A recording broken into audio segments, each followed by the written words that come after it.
Thank you very much, Mr. Chair. Mr. Chair, the amendment I'd like to propose is contained in page 124 of the digest, and it would be on 13102, 13103, and 13104. What I propose is that the conducting of the special election and the call for the special election for the legislature, for a vacancy in the legislature, I believe should rest with, of course, first establishing that there is a vacancy within the legislature, and then secondly, of course, is setting the date and the time for the election. And the way that this section is written requires that it be the governor that calls on this special election, and then also that the proclamation must be signed by the governor. And of course, what we don't want to happen is that the governor, that the fate of the legislative body be placed in the control of the governor. So my proposal would be to strike out section 1302, 1303, and then of course make amendments to section 1304, which would require that the Guam Election Commission shall call for and conduct a special election on a Saturday on or about 60 days of any vacancy declared by the Speaker of the Legislature in Guam whenever one or more vacancies occur therein, etc., etc. So the declaration for the vacancy that exists in the legislature and the calling for that election the declaration would come from the Speaker, and the Election Commission will, based upon the declaration of the vacancy, call for the special election and conduct the special election pursuant to the parameters set up in 13104. I think I had an amendment that I didn't pass out yet, but it would be just to add in 13104 basically that the Guam Election Commission shall call for and conduct a special election upon the declaration of a vacancy by the Speaker on a Saturday on or about 60 days, etc., etc., etc.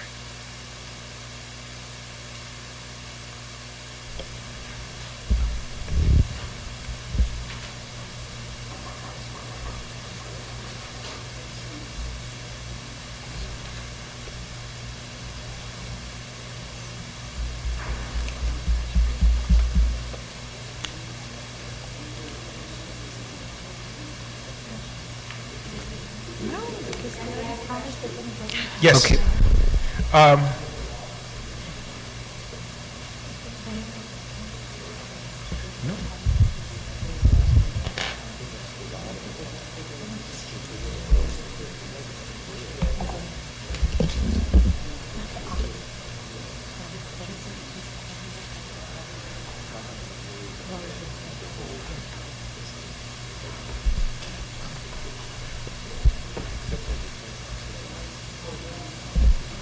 Okay.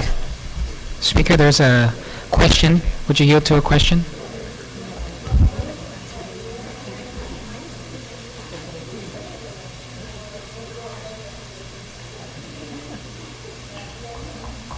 Yeah.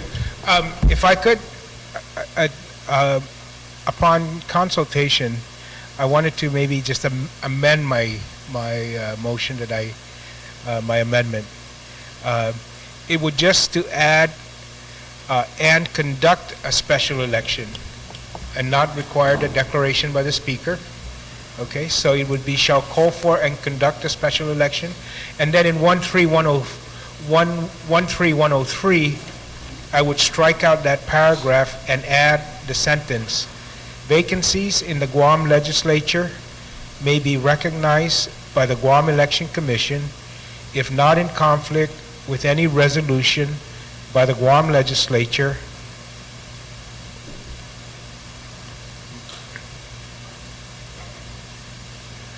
vacancies in the Guam Legislature and the Mayor's Council, because the Mayor's Council would be the other election in which you would have a special election, correct?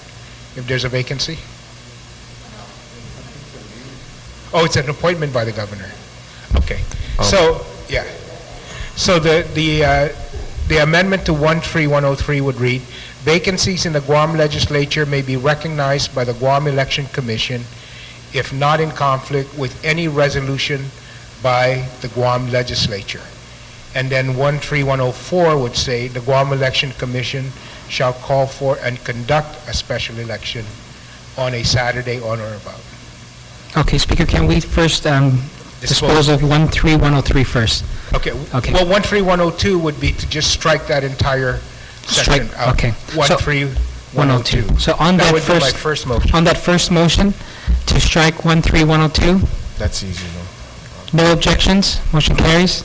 Now on 13103, Would be to strike out the existing language and replace it with vacancies in the Guam Legislature may be recognized by the Guam Election Commission if not in conflict with any resolution by the Guam Legislature. okay, on that amendment, Senator Blas? Mr. Speaker, do you have that, do you have that written down somewhere? Can we just get a Can copy? we get a copy? Can we get copies, maybe? Mel? Melvin?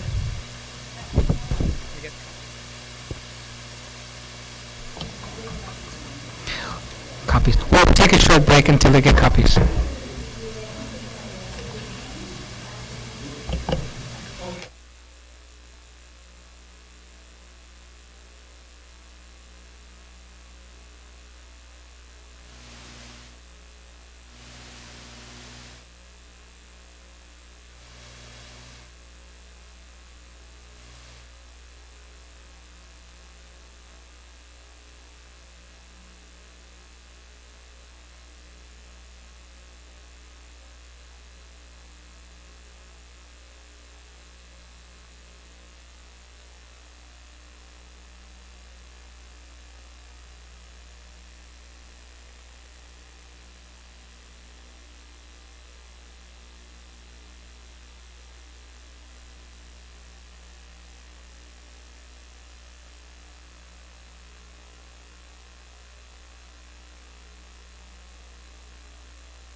The committee of the whole is now back on.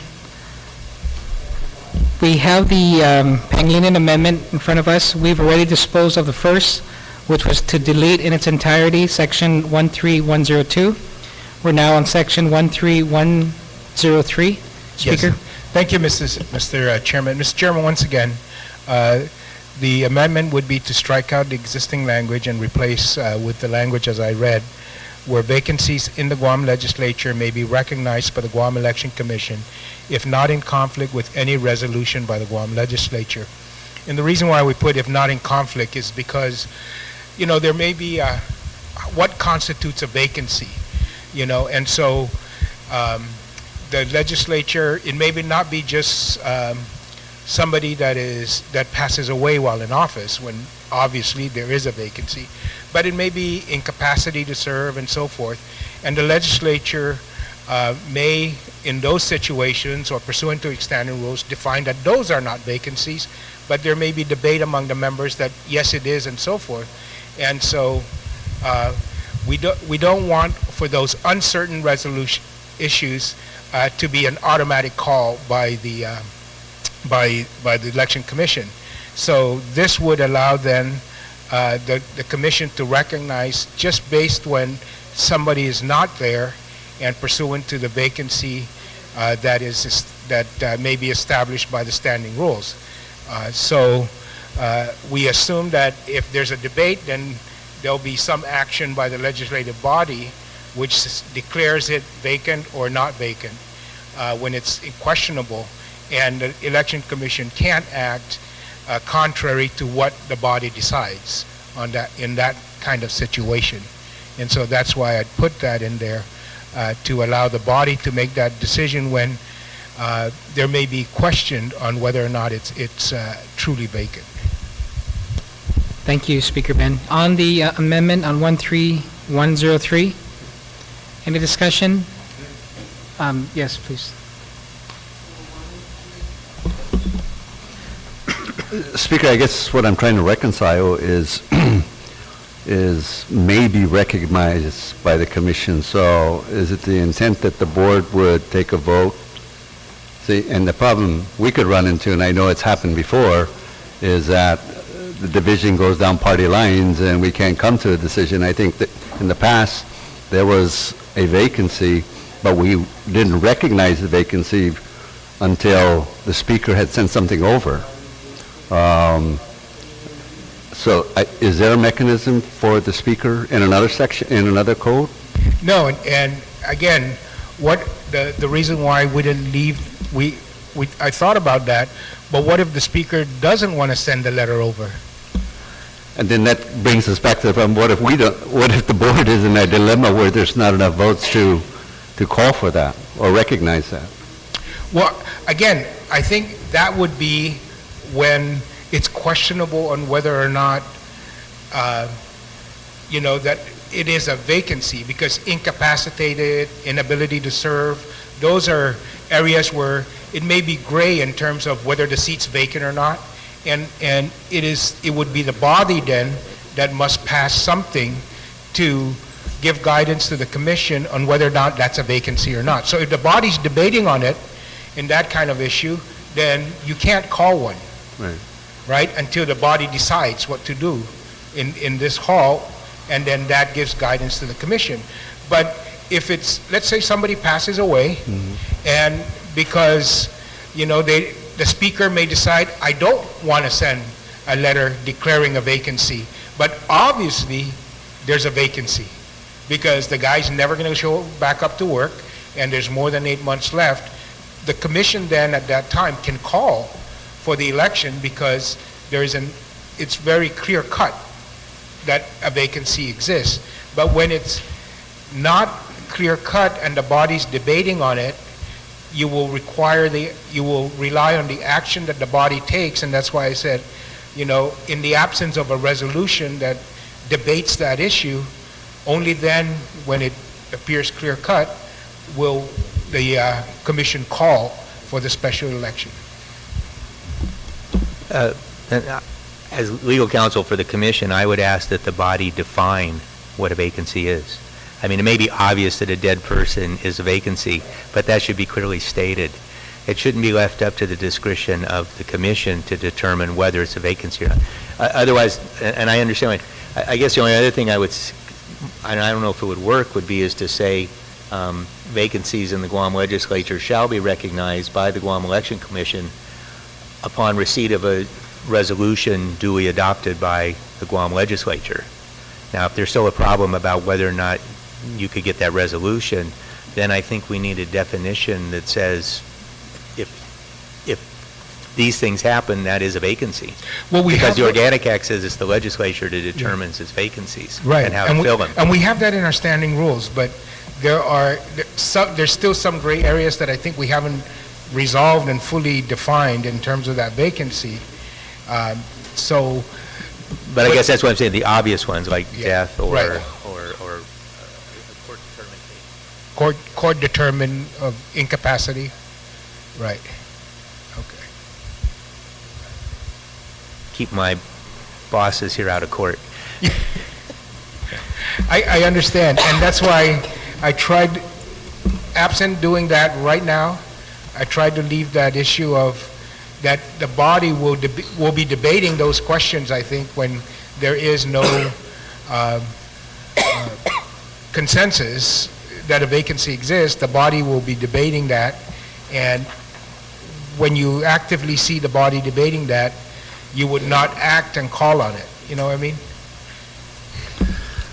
Still the may be recognized. That, so if the body doesn't debate it, and we don't see any action, then we assume that nothing's going to happen, so then, the way it's written, the commission Then would... you may, Yeah. you may call the special election. So then that transfers the problem to the commission, because if there's a division on the commission that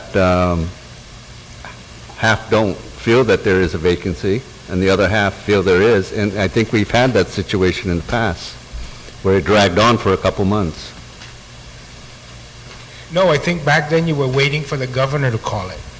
And you were waiting for a letter from the speaker to Right. declare the vacancy. Right. That's right. And that's why I'm saying, what if the speaker doesn't want to send you a letter and the guy's dead? Maybe there should be a time frame on when the legislature needs to act or something? Yeah, de facto. See, so that's what I was trying also to avoid. And not just leave it open when it's clear cut, but because of the internal politics in here, you know, we're going to not, the speaker doesn't want to send that, or the speaker uses it to bargain something from somebody, you know, and, hey, the guy's dead. Oh, yeah, but you can't call it until I send you this letter, and this is what I want from you in order to send the letter, you know? I think it should be shall. Yeah, I could see that dilemma, though. I mean, there are times that the commission becomes political, okay? Oh, and there are times that, you know, your job is to make sure the election code is followed, and you have an independent member. I think the time we were debating that, we didn't have an independent member. Oh, yeah. That was the problem. Yeah. Ms. Cook? I would just, would you have a problem changing may to shall? Vacancies of Guam Legislature shall be recognized. May, once again, kind of leaves, it seems to me, No, to I don't. discretion. It I seems think like it shall would should be be, okay with me. that just makes it very firm that Yeah. the body's got to act. Okay. Okay, so Speaker, you want to, The amendment to the amendment would be to Yes. change shall be recognized by the Guam Election Commission rather than may. okay, on the amendment to change may to shall, any objections? No objections? On the main amendment, any discussion? Senator Blas? I can understand what the mover of the amendment wants to do, but there will be, the last, and shall be administered the oath immediately to fill the unexpired vacancy. How would this contravene, or how would this contradict with earlier amendments passed with regards to, you know, the 15-day waiting period for every election, every other election other than the primary. This would be a special. This morning, we passed an amendment. The amendment was passed that basically said there's a 15-day waiting period.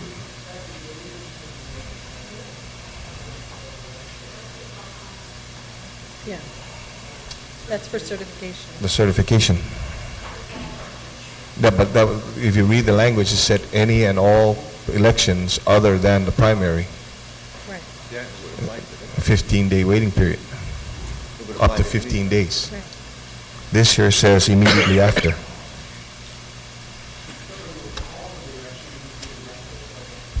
I just bring that up. I just want to make sure that this doesn't It's okay. conflict to the. Thank you, Senator Bos. Any other discussion on the amendment?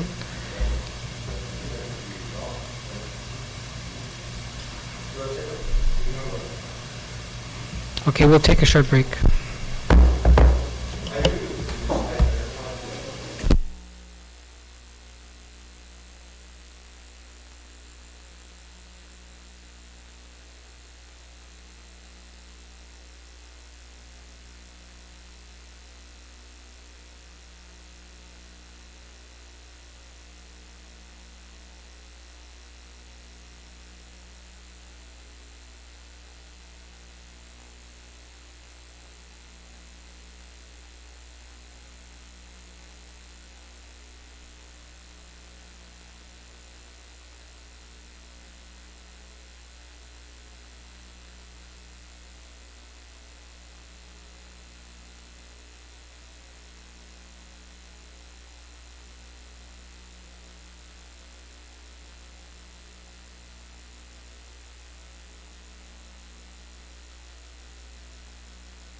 The committee of the whole is now back on. Speaker Pangilinan.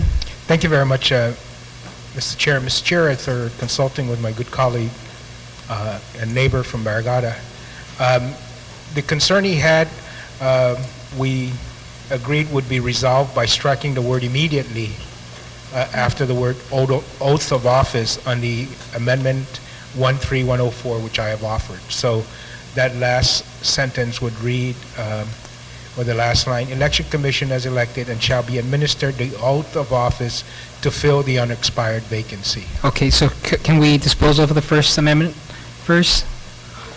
Oh, No, 13103. We're still on 13. I thought that passed. No, not yet. Not yet. We're still on that. Oh. No, Yes. I thought it passed. No, not yet. So if there's no objections? Okay, no, if there's no Okay. objections, motion carried. Now we're 13104. Right. Speaker? Thank you very much, Mr. Speaker. Mr. Speaker, I offer this amendment, and it would be to add, the words "and conduct," so that the Guam Election Commission shall call for and conduct a special election on a Saturday, et cetera, et cetera. And on the last, second to the last line, take out the word immediately after the word office. So it would be Election Commission as elected and shall be administered the oath of office to fill the unexpired vacancy. Okay, on the amendment, no objections, motion carries. We don't have any other, oh, we do, okay. It's just for consistency, Mr. Chair. Mr. Chair, in page 126, section 10114, where we took out the primary and allowed the 10 days, it would be, wanted to just add the language that would make these provisions consistent with another language in 14105, and that'll be but before 5 p.m. tomorrow's standard time on the 10th day. In other words, we allow them to count the votes received 10 days after the polls close, but that on that 10th day it'll be you would cut it off at 5 p.m. Okay, And that is the same standard we had in the other section of the law in 14105, when we talk about absentee voting and runoff elections, that all the ballots received before the closing of the polls or within 10 days, but it's cut off at 5 p.m. on the 10th day.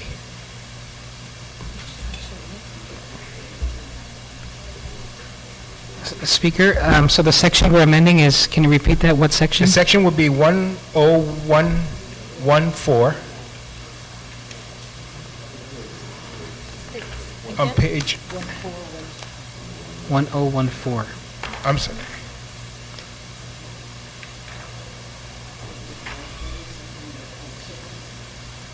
I don't have that. There's none.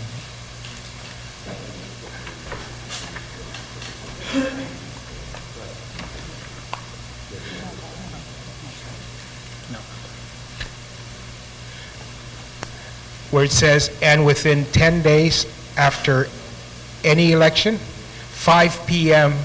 within 10 days, I'm sorry, Speaker, we're not following the section. What's the section? 10114, 1011. mailing or delivering ballots. Yes, page 101, where we say, the sealed returned envelope containing the ballot or set of ballots may be delivered to the commission at its main office or its postal address at any time prior to the closing of the polls and within 10 days after any election, Yes. and by 5 p.m. on the 10th day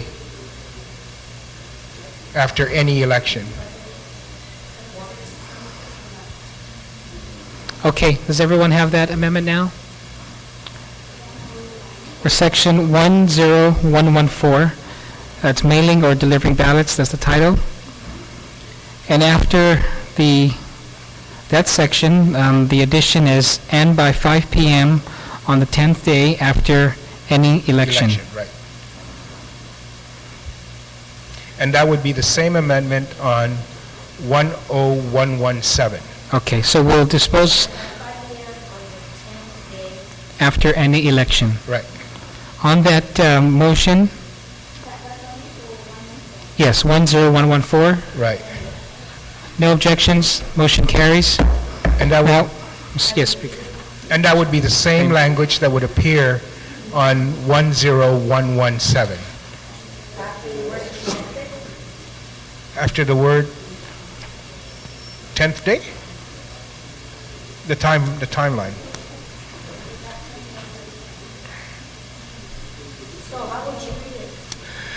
Prior to the closing of the polls or by 5 p.m. on the 10th day after any other election.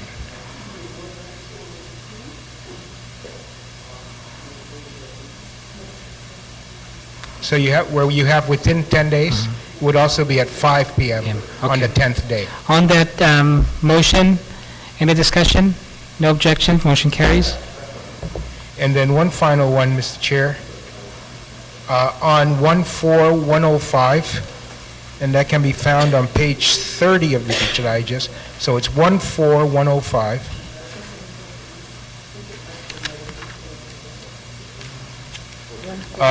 Counting of provisional ballots. So within 10 days after any, take out the word general and just put election. Since we took out the, since we've now included the primary within those 10 days, that the primary votes shall also be counted. 14105A.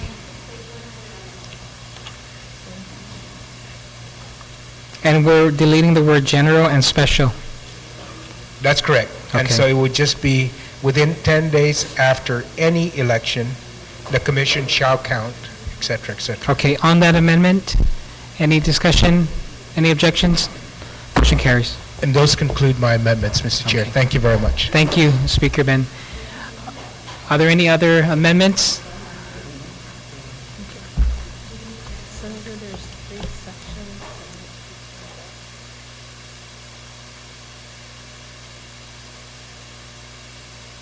Okay, we have short recess.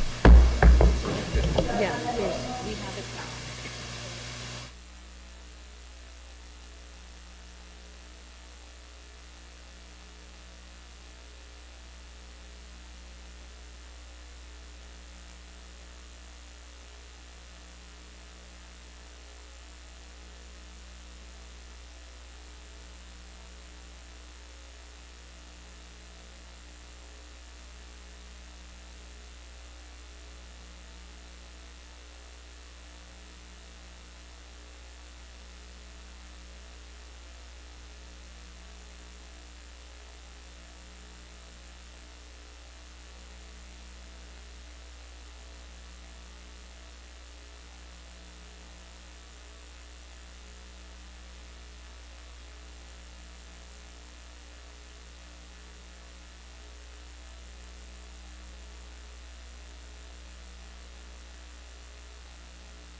Thank you very much, Mr. Chair.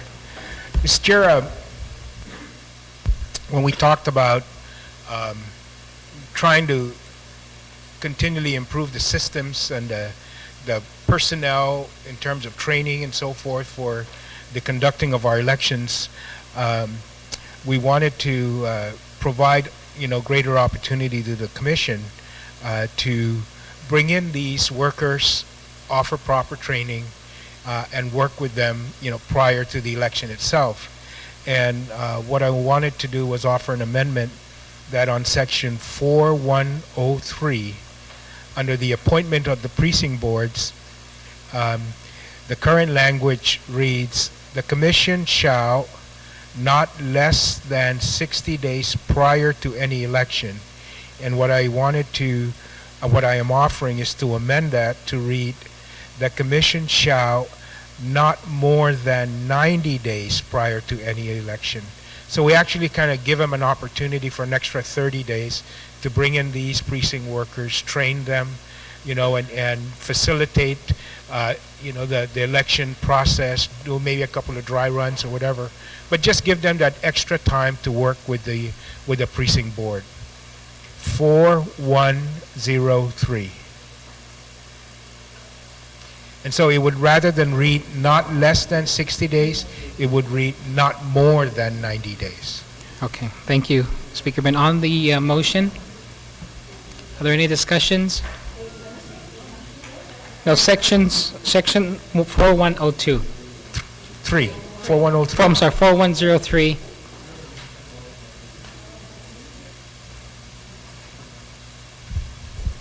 Any discussion? No objections? No, everything follows. Motion carries. Speaker? What's the next one?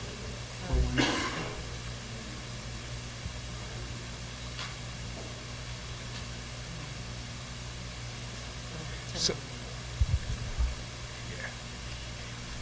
the other amendment I wanted to offer, Mr. Chair, is on 10118, casting of the ballots.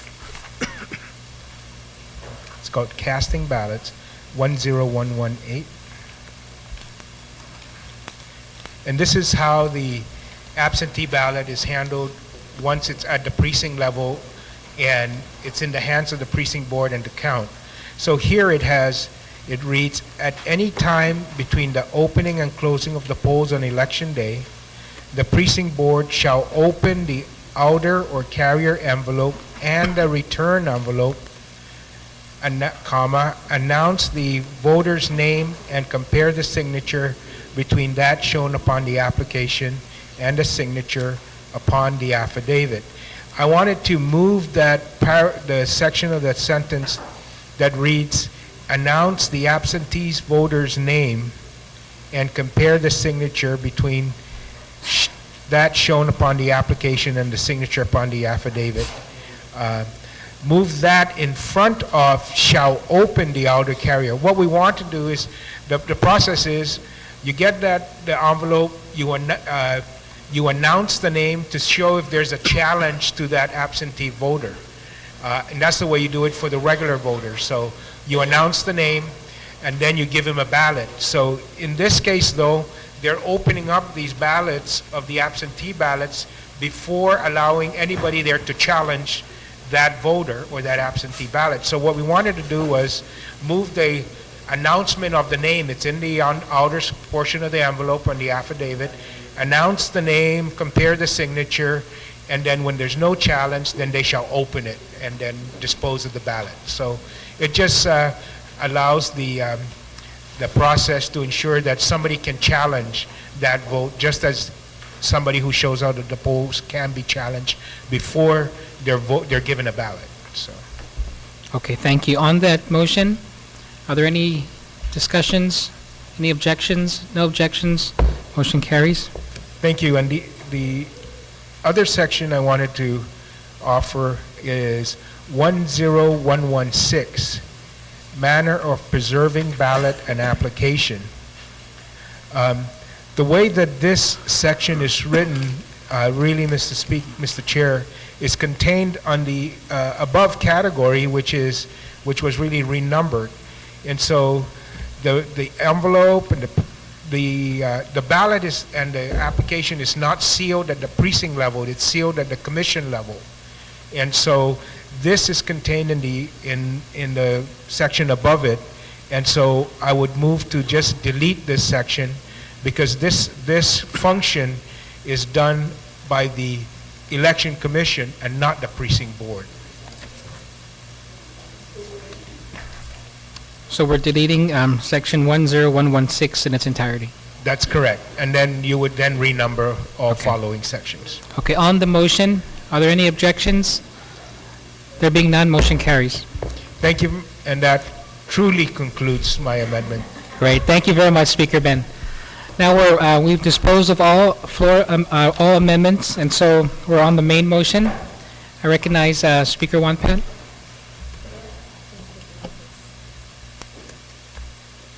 Thank you very much, Mr. Chairman.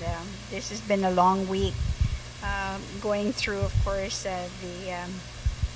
the entire statute for the Election Commission, and this is a reform bill, election reform bill, because of many discrepancies in the past. And, you know, I guess we all have very short memories.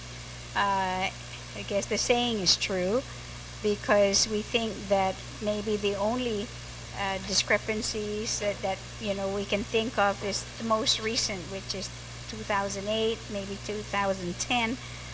But at least in my lifetime as a voter, is that this has gone so far back, and the memory, of course, that I have where there's been so many discrepancies, you know, takes me back, of course, to the 1984 election, and that, of course, is very close to my heart. And just to share, because I know I was joking when I said I would like to add, you know, this document as Appendix C as evidence of many discrepancies, and I'd like to share some of those with you, just so you know that these have just been repeated election after election. And this, of course, is not to lay blame on the new executive director, I know, because you're in there, you're new, and I know you would follow, you know, the rules. You've heard of many of these discrepancies, and knowing these, of course, that you're going to make sure that, like some of the amendments that we had passed, is to make sure that, you know, you resolve all of those concerns, resolve all of those discrepancies, and even with the contest, to bring credibility back to a commission that should be held to those high standards, because it affects basically you know, the government. And I'm glad at least that one finding and I've not seen since, but you know, a format, and that's why when an amendment was given, but the format of a ballot that was new and never done before was very confusing to over 100 voters in that study. And fortunately, as a result of that, I know you've been working, the commission has been looking very carefully at how ballots are set up. We had a lengthy discussion, of course, in terms of how do we purge registrants, those who have registered to vote and may not have voted in one election or two general elections. And this is a really gross mistake that was made, where 10,000, that's the largest I've ever heard, 10,616 registrants were purged. The big thing that I had asked the question about, when do we want to send out these absentee ballots? And absentee ballots were sent out 3 weeks before the general election, not giving individuals or armed services as far as Germany, because there was an affidavit provided that, he got it just, 5 days before the election date, and went to the extent of having it DHL to Guam, and still came in after the date of the election. And that was 1,333 absentee ballots. And the confusing thing when we talked about how do we reconcile spoiled ballots and all that, the GEC was never able to reconcile between 699 or 845 ballots that were returned as absentee ballots.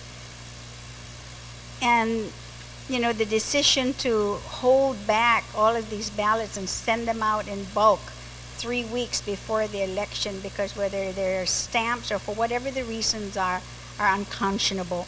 And hence you saw, of course, now that there is the requirement that they be sent out in a timely manner. And even the law says that in a timely manner. Now we're going to see that at least for those that can be emailed for armed services, that they would get it within 48 hours. And then as they come in, we have to put and stipulate the time, not the time, but the date and how many hours or how many days for these to be done, so that then we won't have these numbers that like 246 that were postmarked, but again, never made it back on time, but not because they were mailed out late. There's been violations of the code, especially at that time, where individuals in their own private vehicles will carry these unlocked ballot boxes to the polling places, where there's the requirement that they be transported by bus and that there is a police officer to provide some security. That was not done. Then this famous, of course, power blackout that took place, and only at UOG, of course, at the counting center. And subsequently, what they found later was that there was approximately 200 ballots that were somehow, quote unquote, lost. Then, of course, there's this statute that was a federal statute, and both of them were violated at that time, where that one, the winner must be elected on a separate ballot. That wasn't done. I mean, that the candidates will be in a separate ballot. And second, that the winner would receive a majority of the votes cast for the office. And the numbers were definitely, when you say majority plus one, that wasn't the case. It was very evident when you looked at the numbers from 48.80% to 49.91%. But those numbers vary because there's the decision as to should blank ballots be counted. Should ballots that come in 10 days after the date for military uniform individuals be counted, and both numbers were left in, but then, of course, whichever the numbers that was most convenient was what was accepted. Those are just a few discrepancies. There are more listed in terms of how then now you've heard the members throughout here actually try to address every single one of those discrepancies. And as my colleague from Magana Heights had said, that he felt that this past election was actually taken from this other, candidate in 1984. That's exactly what had happened, that position was taken from the rightful, winner of that particular election. And by having, said this, for me, it's late, it's past, nothing can be done, but just the vindication of the fact that all of these discrepancies in the past are discrepancies that continue to happen election after election, and that needs to stop. Thank you, Mr. Chairman. Thank you, Speaker Wonpat. On the main motion, if there's no other speakers on the main motion, Majority Leader, what can we do? Yes. Oh, if I could, just before we rise, and I'm sure my colleagues have joined me in thanking the Election Commission members, of course, and the executive director and her staff who've been out here for the past 5 days. I think this exercise was very good. It gave us the opportunity to update the code. The last time it was updated was in the 25th Guam Legislature, and so the chair, Alice, Commissioner Carrillo, Commissioner Mesa, and Taitano, and of course the legal counsel, thank you very much, and the executive director. So with that, Thank you very much, Ms. Chairman, and maybe they could be excused at this time. okay. Okay. If just before that, Commissioner Carrillo requests to say a few words. We just want to thank our outgoing speaker, Alice Tyron, who spent her time this week. How was that? So you Chairperson, I'm guys sorry. are a fourth branch of government. I'm sorry. Our outgoing chairperson, Alice Tyron, who, used her leave to come here this week and help us out with that. And, she's done a great job with the commission, and we thank her for her service and wish her all the best in the future. Thank you very much. Thank you. Okay, so we can excuse the panel. Thank you very much. Thank you very much, Ms. Chairman. As the panel is exiting the session hall, we also echo your sentiments to thank the members of the Guam Election Commission Board, including Commissioner Martha Ruth, who was not with us today. But having said that, I move that we rise from the Committee of the Whole on the matter of Bill 431-31, and that all amendments made in the Committee of the Whole to this bill remain intact, and that the recommendation of the Committee of the Whole is to report this bill to the full body as to be passed. Okay, on that motion, no objection, motion carries. So we'll be in recess to reset up. Thank you.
Yes, ma'am.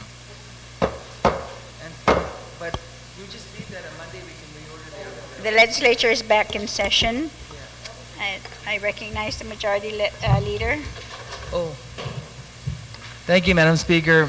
Madam Speaker, I know we're back in the second reading file, but before we recognize the author of Bill 4. No, the bill, the elected. Yeah, no, reform. I was gonna suspend that and notwithstanding the House rules, revert back to motions. And then when we come back to second reading, or he can move the bill now. Yes, I think Yeah. we need to put it down. Yes, we did, but now the motion to put it down to third reading. Dennis, I'll do The it. Election Commission bill. I'll do it. Yeah. Thank you, Madam Speaker. Madam Speaker, I wish to report on behalf of Senator Rodriguez, who is the primary sponsor of Bill 431-31, which calls for election reform issues, and the Committee of the Whole has risen. We spent the last 5 days going over section by section. Is in the Committee of the Whole chaired by Chairman Rodriguez, and at this time we wish to report the Committee of the Whole's findings is to adopt Bill 431 as passed, and this time I move that Bill 431 be placed in the voting file. 413. Is it 413 or 431? I'm seeing floor amendments that say 431. 413. Is that correct, How come? clerks? So it's 413? Okay, 413 is the election reform bill. Yeah, I'm sorry. It's 413-31. Okay, so 413, then the election reform bill to be placed in the third reading file without any objections. So ordered. Madam Speaker, notwithstanding the House rules, I move that we revert back to motion. And that motion without objection, so ordered. Thank you, Madam Speaker. My first motion is to reorder the second reading file and to place at the top of the second reading file Bill 416-31 as amended by the Committee on Appropriations, Taxation, Banking, Public Debt, Banking, Insurance, Retirement, and Land, introduced by Senator Barnes, yourself, and Vice Speaker Cruz, and it's relative to the Latta States project. And I move that that be placed on the top of the second reading file. Without any objections, so ordered. My next motion, Madam Speaker, is to place Bill 414 after 416 in the second reading file, and it's as substituted by the Committee on Appropriations, Taxation, Public Debt, Banking, Insurance, Retirement, and Land, introduced by V.C. Pangilinan, and it's relative to the Series B bonds, and I move that that be placed in the after Bill 416. On the motion without any objections, so ordered. Thank you, Madam Speaker. Madam Speaker, my next motion is to take from the voting file the appointment of Mr. Monty Mofnes to serve as Director of the Department of Land Management, to refer that nominee back to the committee, and I wish to express to the body, and I do have a letter addressed to our Chair of the Committee on Appropriations and Taxation, and Senator Pangilinan. And I was advised yesterday, Madam Speaker, that Mr. Mofnes had a Chamorro Land Trust Commission meeting. Prior to that meeting, he was advised that it's possible that 2 of the members may have expired because their appointment exceeded the 90 days plus 3 legislative days. And rather than, I'm not sure if he confirmed it or verified it, but they went ahead and had the meeting, and 3 members constituted a quorum. 2 of those members supposedly have been expired, but yet he proceeded to have this meeting, and I think rather than moving on his appointment and confirming him, I want to give myself and other members of this body an opportunity to ask whether or not he was aware of that, and what extent did he go through to confirm whether or not those 2 nominees have expired.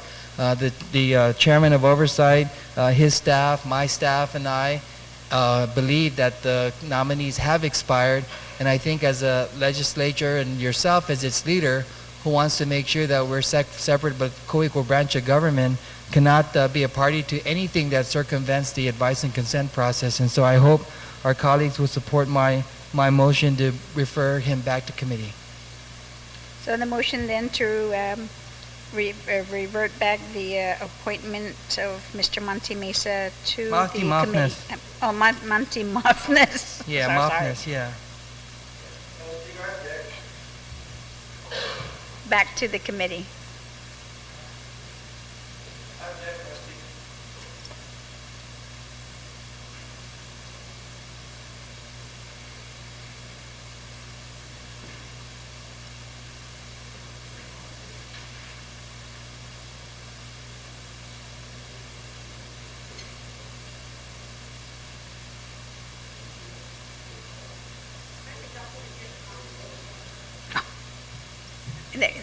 because there is an objection then, so hearing then that there is an objection to referring back the nomination to the committee, I'm going to ask for the votes, to call for the votes then. So those then in favor of sending the appointment back to the appointment of Mr. Monty Muffness to serve as the Director of the Department of Land Management back to the committee. All in favor, please raise your hand.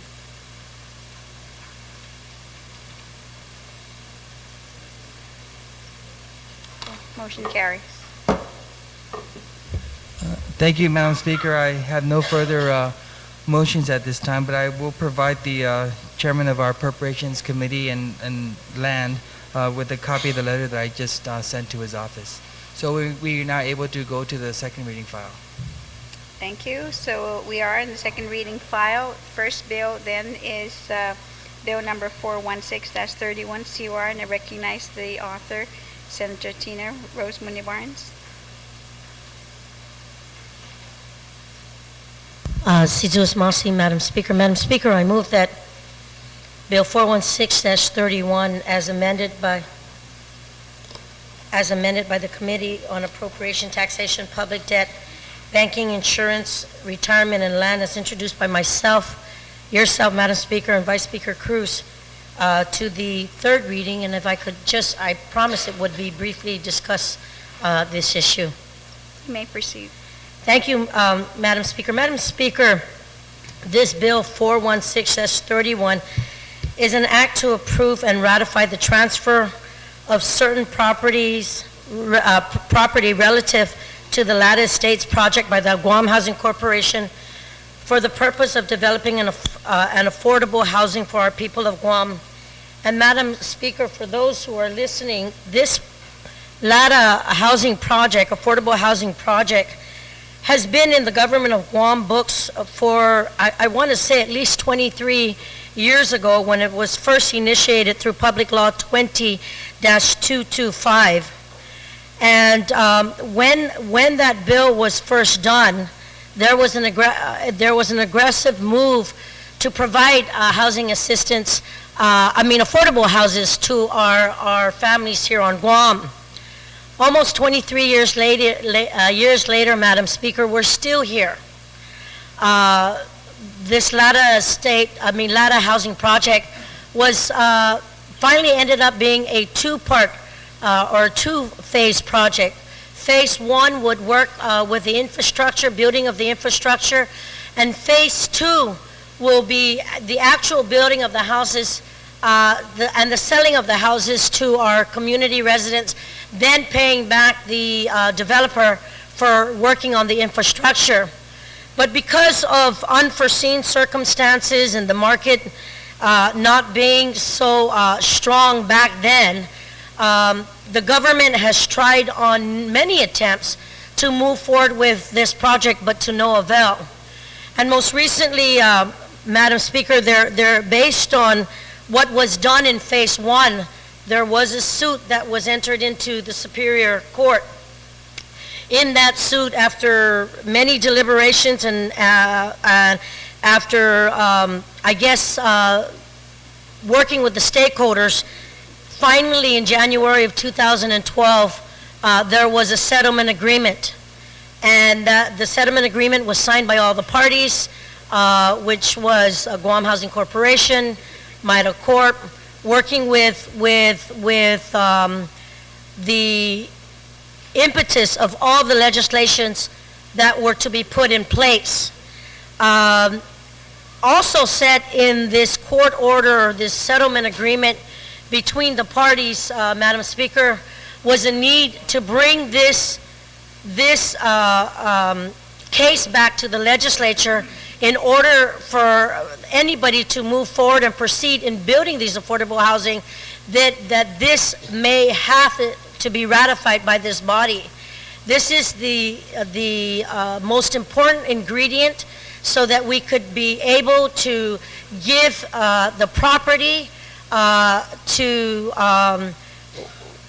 the property was given to Guam Housing, but to be able to make the program work with the stakeholders, this is the final ingredient, Madam Speaker. I want to take the time, Madam Speaker, this time to thank the Oversight Chair on Lands, who really worked closely with us and I guess with the Attorney General's office and with all the stakeholders to make sure that, that we follow the mission mandate that was clearly stated in Public Law 220-225, which was initiated in 1991. I also want to state, Madam Speaker, that after those, there was also that came into play, besides Public Law 225, were Public Laws 24-81,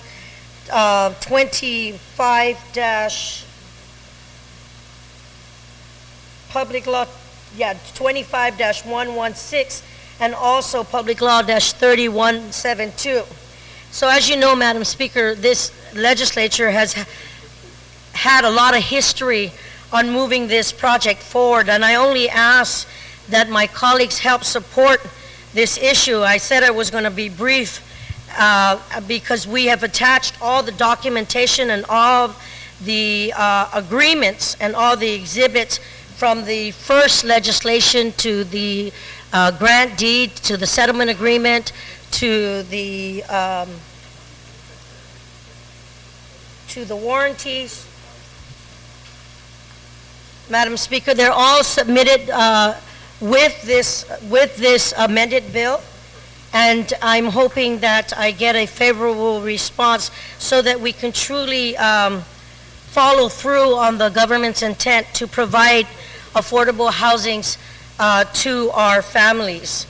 And with that being said, I hope for a very favorable resolution from my colleagues.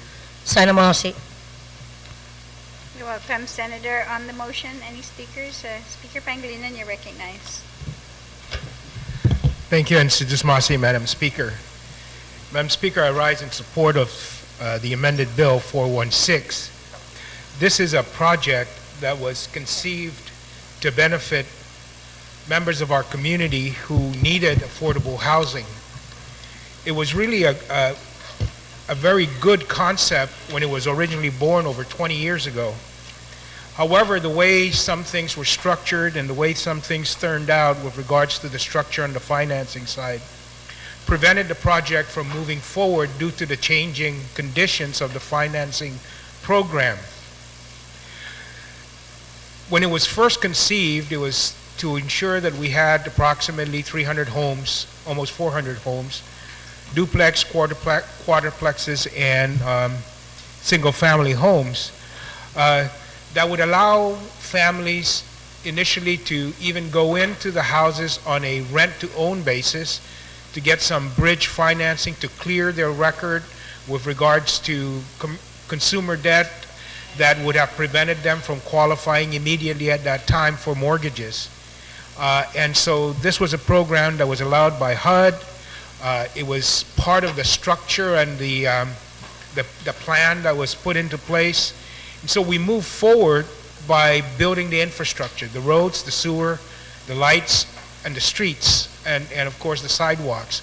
So all of that was done without putting money up front, because the contractor agreed, based upon the financing plan that was in place, that he would front the money for the construction of the roads, the sewer, the water, etc., and would get paid when the developer comes in with the financing for the construction of the homes themselves. And so the second phase of that was the vertical construction of the buildings themselves, and from the loan of the construction loan, it would pay off Maeda. Maeda at that time, of course, laid out over $7 million, approximately $7.2 million of its own money to build the roads and the sewer and the water, in addition to constructing the off-site infrastructure, which the government had agreed it would pay for. But the 7.2 was, of course, the money that Maeda expended for the first phase of the project, the infrastructure space. Well, the financing collapsed because of conditions in the market, changes in the federal programs that were applicable to the clientele. It turned out that because of the fact that the revenue bond that was used to, that was anticipated as would be financing the mortgages, were backed by federal programs that raised the qualifying criteria for individuals willing to, or that could have purchased the homes. So we had a lot of the original target market not qualify based upon the underwriting criteria of the financing and the financer at that time. And that's what prevented the program or the houses from being constructed and moving forward, because we couldn't sell the mortgage or pre-sell the mortgages. And so Maeda, in the meantime, had put out $7 million. And over the years, every single legislature, every single administration has continually tried to move forward to see what we can do. And this body itself hasn't been absent in that whole picture. We've changed some of the criteria in the law to allow for greater flexibility in financing, and we have not been able to come to a fruition with regards to putting together all the necessary ingredients to provide the financing and the clientele for the projects. In the meantime, Maeda continued to wait with its $7.2 million to be repaid for the money it put out. And so they basically lost patience, and trying to work out an arrangement and an agreement with the Guam Housing Corporation, it ended up in court. And the court basically awarded Maeda, ruled in favor of Maeda that they were owed $7.2 million, with the possibility that the additional $2.8 or $2.9 million in off-site infrastructure work that they did was also a liability. So we're looking at about a $10 million liability that Guam Housing has. And so the court said, instead of paying you $10 million, we're going to allow you to take over the property and assign the property to you. And that's your award for damages against Guam Housing. Now, it seems like a lot, but it actually is not that bad, even when you consider it, because the most recent opinion, broker's price opinion on the value of the property has devalued greatly over the years. And we've had a boom and a bust cycle in real estate since then, maybe even two boom and bust cycles in real estate. And the current market value of the property is approximately $5.2 million at this time. So for giving up $5.2 million in property, we're wiping out $10.2 million or $10 million in liability. And that's part of the settlement agreement, with the exception of that 2.9. They still may have some recourse on the 2.9, but certainly the $7.2 million that they have claimed have already been adjudicated and judged, and judgment has been rendered on that. What is even makes this bill and settlement a little bit more palatable, even though we're giving up the property, is that Maeda continues, as part of its settlement agreement, committed to building the project as originally intended for low to moderate income family members. So even though we're giving up the property to them, all of the conditions that we placed on the Guam Housing Corporation in the development of the project, in the clientele of the project, in the structure of the project, all of that, Maeda has agreed to be governed in its development of the latter states. So we're not losing any of the good that was intended in this project of helping low to moderate income family members, because even with the settlement, turning the title over to them, that they will continue to abide by all of the terms and conditions of the settlement agreement and the statutes that call for the development of low to moderate income pricing. In addition to that, of course, we are requiring that they do this within a 6-year timeline, so that we don't end up waiting forever. That Maeda has now have a timeline on itself, and it's agreed to that, that within this 6 years, they're going to go out and procure their own financing now and build the project and ensure that it meets the criteria of statute within 6 years, so that we will, within 6 years, if the project, and maybe even sooner if they're able to accomplish this quicker, we'll be able to provide low to moderate income housing for our residents of Guam. And so that's of course, it's a good thing because it now places the development with some timelines, with a company that has the capability and the history of completing projects successfully. So we will give them that chance, and if they can't do it within 6 years, then the property reverts back to the government of Guam. So while we think we're risking the property because we're giving it up, giving them title, if they don't perform, the property comes back. Now, there was some concern, and I was very concerned about, well, what good is it if we give them the property, they go out, they can't do it, they mortgage the property for 10, and it comes back, and now we have the property back, but now we have a $10 million or $20 million liability because they're not able to complete their project.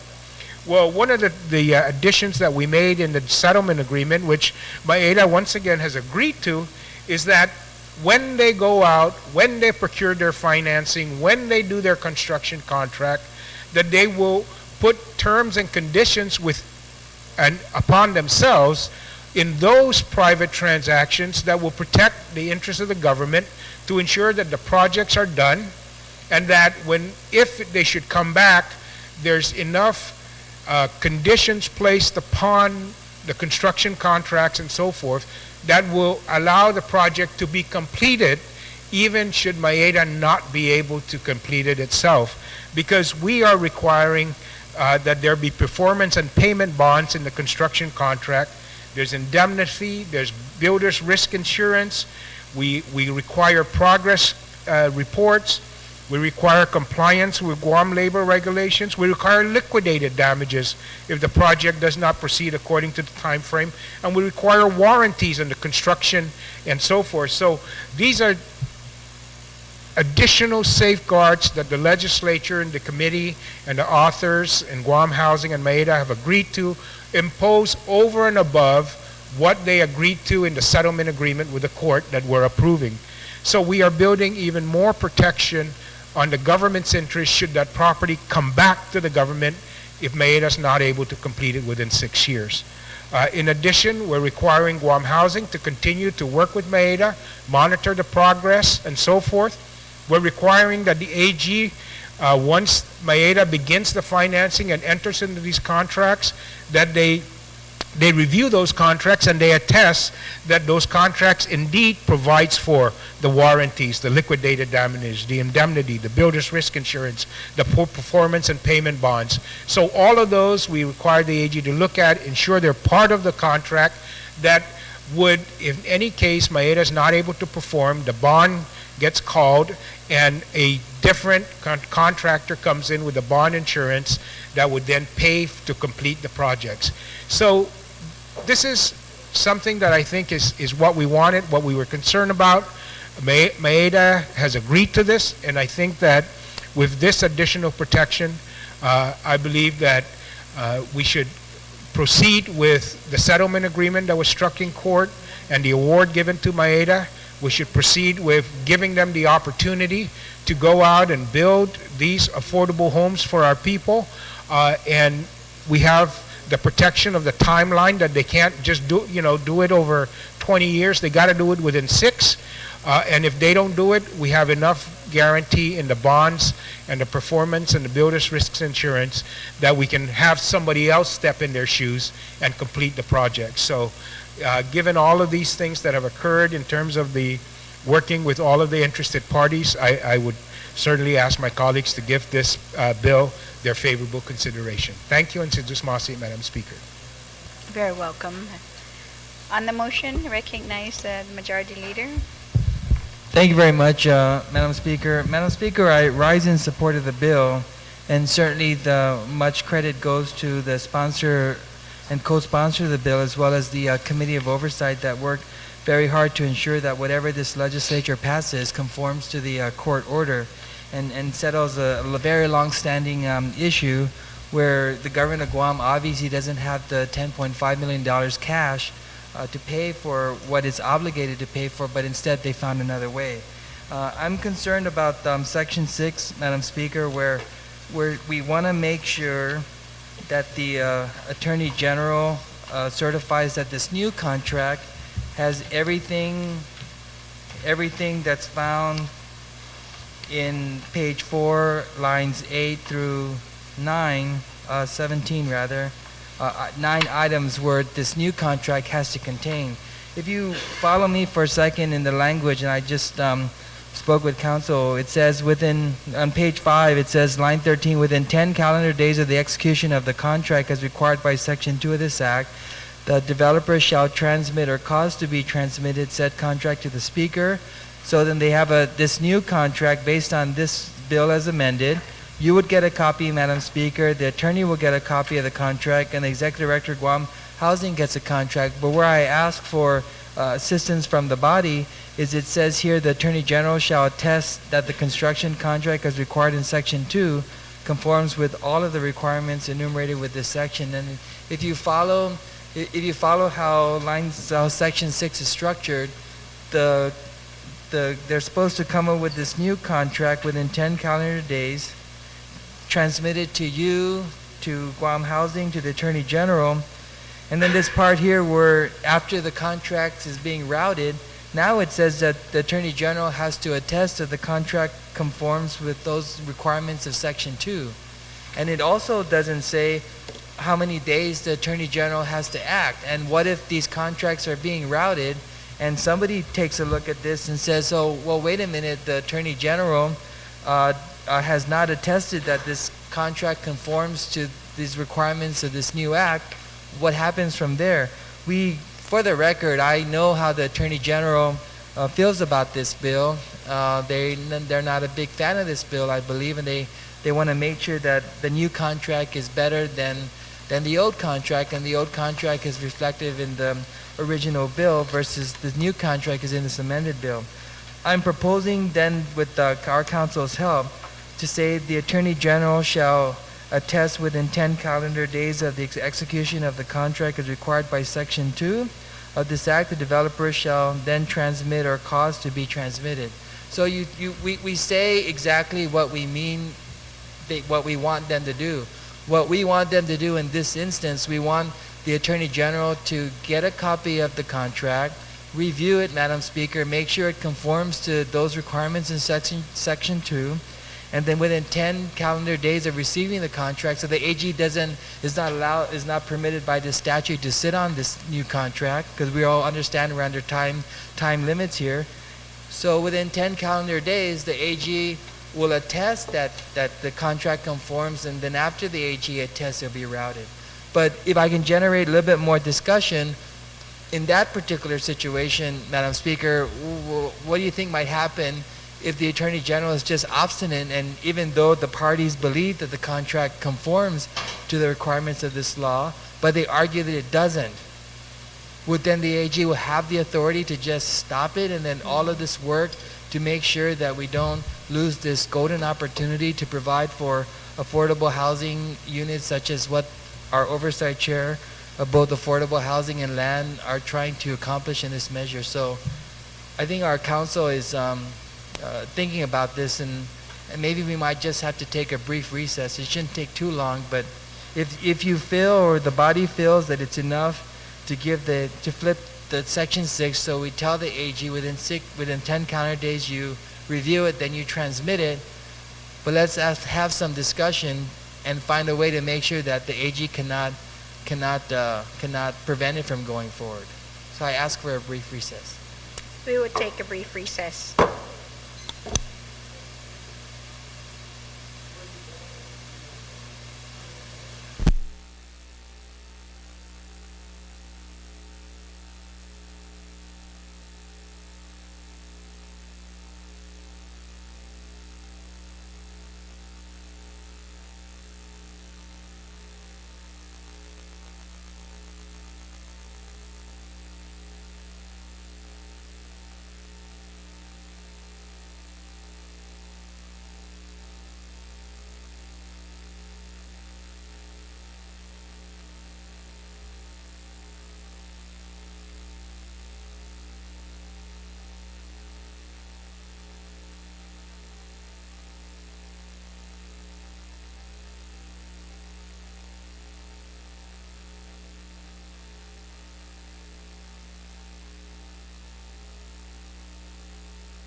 The legislature is back in session, and while we wait for the amendment for Senator Respicio, I'm going to go ahead and call then on Senator Guthers on the motion.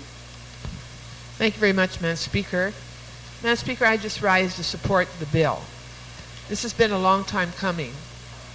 And, you know, for so many years, those of us who've had the opportunity to drive up towards northern part of the island that have seen this property just sort of wasting away, and the initial infrastructure investments deteriorating, you know, we find it heartbreaking because this area could have been a thriving community for families with children, for families wanting to make a better life for themselves, in houses of their own.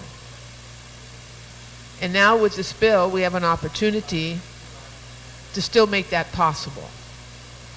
All of us know here that one of the critical issues in our community today on Guam is the lack of affordable housing. We see families having to live with other generational family members because they can't afford their own homes because of the large down payments. We see family members striving to find appropriate accommodations for them and their children and living in places that are too small for their needs, but not affording owning a home of their own makes their dream a dream that for some they believe they can never realize. For reestablishing this project and trying to get it back on track, I want to commend the authors of the bill. At the same time, I think we are placing a lot of trust in the company that will carry this through. And I'd like to say to them that the people of Guam are going to be watching what you do. And we expect you to hold up your end of the agreement that the court has made possible for them, as well as the bill that we're passing today. For all of us here, we want to ensure that people can realize their dreams living and working in Guam, and that they can be able to look their children in the eye and say, I'm going to bring a home for our family so that you will have a place of your own, and you can play outside, and you can be with your friends, and you can enjoy the kind of Guam that I knew when I was growing up. Because most of us who grew up on Guam know that we were fortunate enough to live in homes with our parents and enjoy what it was like to be in a house. A lot of our people today can't do that. But this project will help. It won't satisfy the entire need, but it is a wonderful beginning. And I think from a historical perspective, getting this project back on track and restoring that land and that property and building those homes on that property and making them available to people will have made all the sacrifices and all the frustrations worthwhile in the end. So I, of course, join my colleagues and urge my colleagues to support this bill. And I encourage the people of Guam to keep your eye on this. Should it become law, and I'm hopeful our governor will support this, and to be ready to participate. If you think you might have an opportunity to participate and become a beneficiary of this project, please prepare and be ready for it. Thank you very, very much. You're welcome, Senator Cuthbert. It's on the motion. Senator Palacios, you're recognized. Thank you, Madam Speaker. Madam Speaker, very simply, I do rise in support of the bill, and for the reasons already expressed by previous speakers. Madam Speaker, there was a time early last year when I too introduced a bill to revive this project, and that is a proposal actually to modify the law to enable, of course, the two parties to modify their agreement to allow the project to proceed. Fortunately, of course, with this court settlement, it is clear now, now the way is clear that the project will go forth. And it's good to know that now with this bill, it will seal the deal, so to speak, and give the authority to convey property if that is the requirement. But this bill will make sure that everything is done properly. There's enough safeguards. This project, Madam Speaker, I believe that we will live to see the completion of this project. Thank you, Madam Speaker.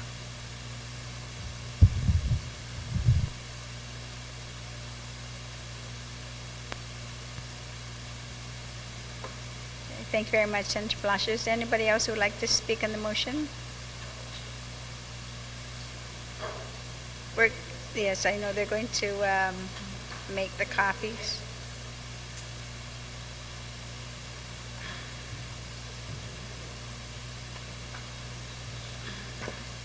So we're going to take a brief recess.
the legislature is back in session. Senator Respicio, you're recognized for an amendment.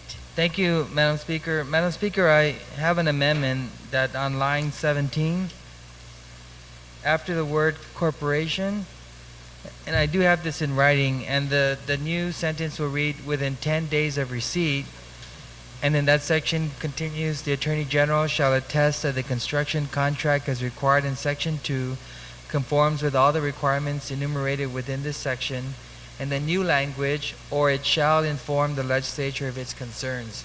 So what happens, Madam Speaker, without this amendment, when you receive the contract that's being executed, within that time period, you will be aware, and then through your office will make us aware whether or not that contract that's being executed conforms to the provisions of Section 2. And so I'm offering this as an amendment, and what it also does is it makes it clear that the Attorney General just cannot sit on it. And other than leaving the language open-ended that says the Attorney General shall attest that the construction contract, if we don't put within 10 days of receipt, we might be providing an opportunity for the Attorney General to go and retrieve those contracts that have been routed to yourself and to Guam Housing, and say that the contract shall not move forward because they haven't attested to it. So we don't want to create a situation where we provide some opportunities for individuals to be obstinate, but rather individuals to be part of this process that provides for greater transparency. And so my amendment I'm offering would make it clear that as this contract is executed within 10 days, the AG shall inform the parties that it conforms to the section, or it shall inform, it shall inform the legislature and Guam Housing of its concerns. And I have that in writing. So the two parties who received the contract will be aware that there's a problem with that contract that's being executed. On the amendment, Thank you, Madam Speaker, and I no have the objections, amendment. then please provide the copy as to Yeah, the thank you. clerks. Thank you very much. So, motion carries. On the motion, is there anybody who would like to speak on the motion? Senator Munya Barnes, would you like to close? Si Dus Masi, Tatlu, Madam Speaker, for giving me the opportunity to thank my colleagues who spoke and rose in support of the bill. And I just want to say that, Madam Speaker, when this bill goes up to the governor and it gets signed into law, and we hope that this will finally end a 23-year attempt so that there could be affordable housing for our people here who really, truly want to provide for a better quality of life for our residents. I also want to thank again the good oversight chair of Appropriations and Lands who really worked closely with me on this. And I'd be remiss, Madam Speaker, if I didn't add him as a fourth co-sponsor. On the motion then to add Speaker Pangilinan on as the fourth co-sponsor without any objections, so ordered. Thank you. And with that being said, again, Sana Masi for giving me the opportunity and to speak in support of this bill, and to ask my colleagues for their full support, and also move this to the voting file. So on the motion to place it the third reading file without any objections, so ordered. Recognize Speaker Pangilinan on Bill number 414-31. Thank you, and Sidus Masi, Madam Speaker. Madam Speaker, Bill 414-31 COR substituted by the Committee on Appropriations, Taxation, Public Land, Banking, Insurance, Retirement, and Land. And I'd like to move that to the third reading file. And would you like to speak? Yes. Yes, please proceed.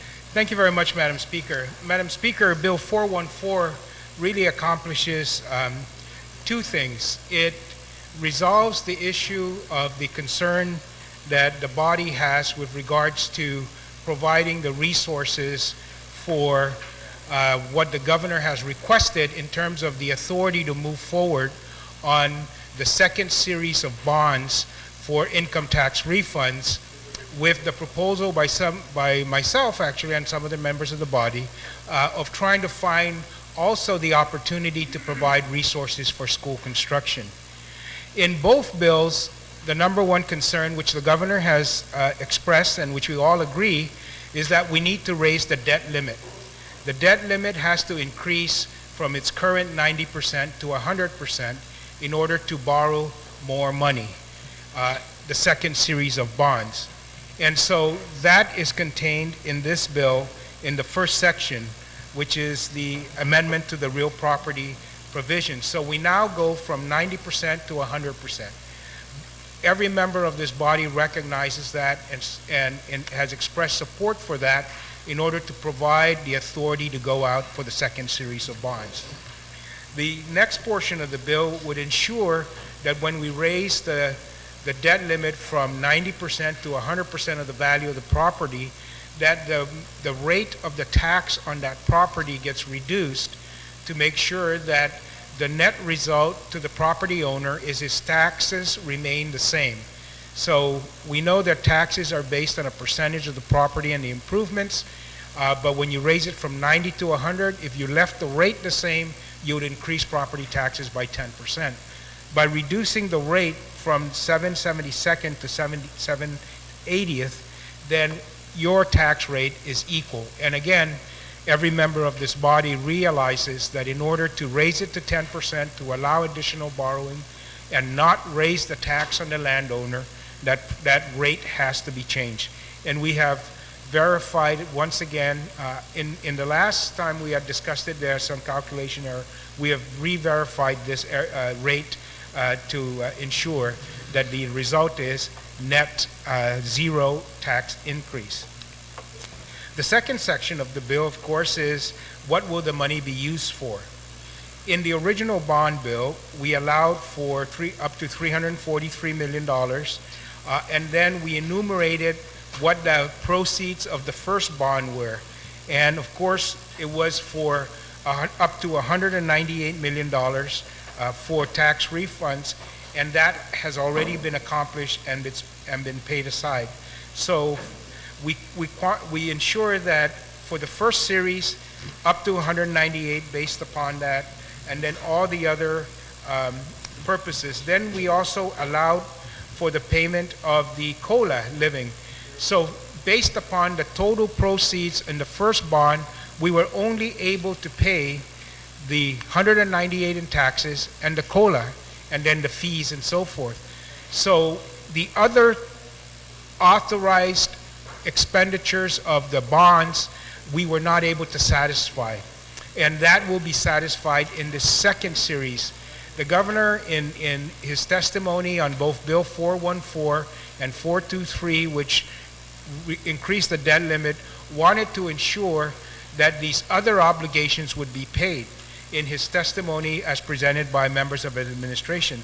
So the governor said, in the second series, these are my priorities. Number one, I want to make sure I pay off the retirement fund, because the retirement fund is currently in litigation. We want to make them whole.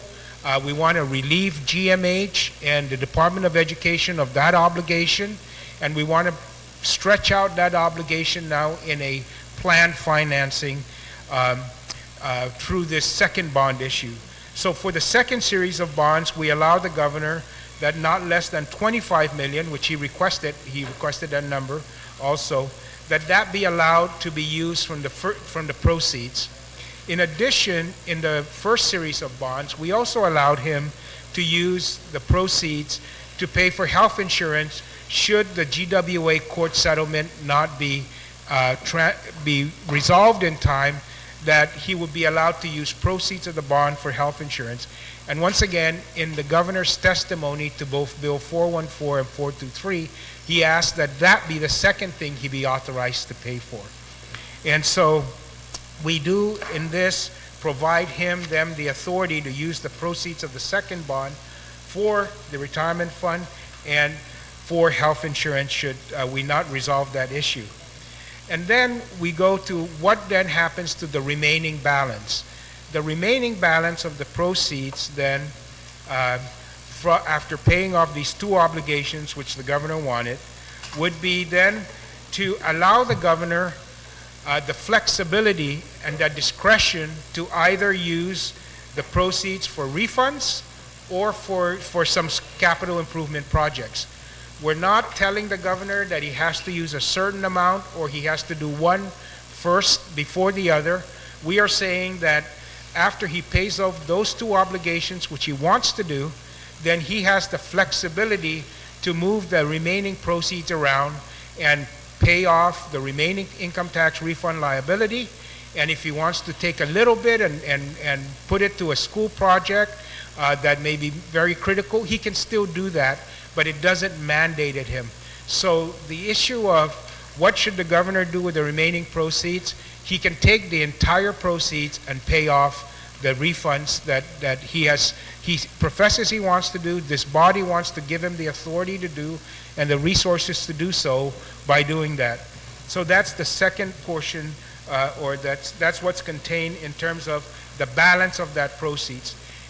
Either or, totally up to him to make those discretion and resolve and do that.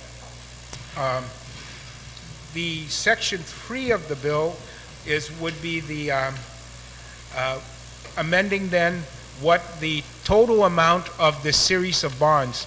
Originally, the governor had requested that it be up to 600 million, because if you take a look at, based upon the sequestering of the 3% of the GRT, if that was the only limitation, then he can borrow up to 600 million.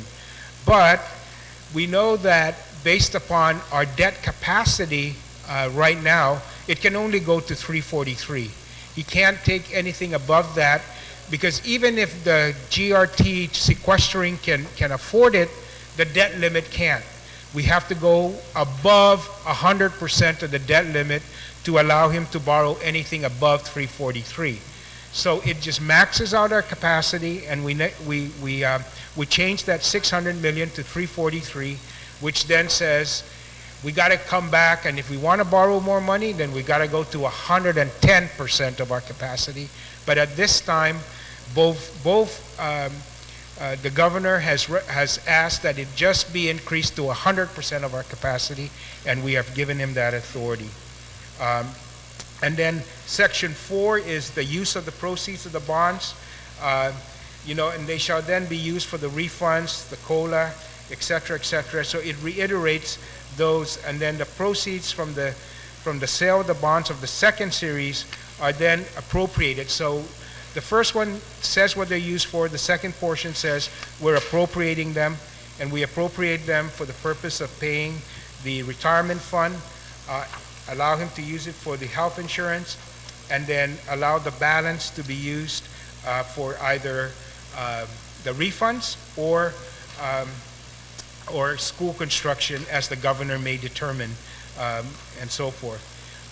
So we also then make the technical changes that brings the payment of this second bond to be consistent with when the full payment is due. The full payment of principal and interest is first due on 2014, and we also say then that this would allow the payment of this bond to be consistent with the first issue of the bond, so they come due at the same time. We capitalize interest for 2 years like the other bond, and so forth. So that's that section.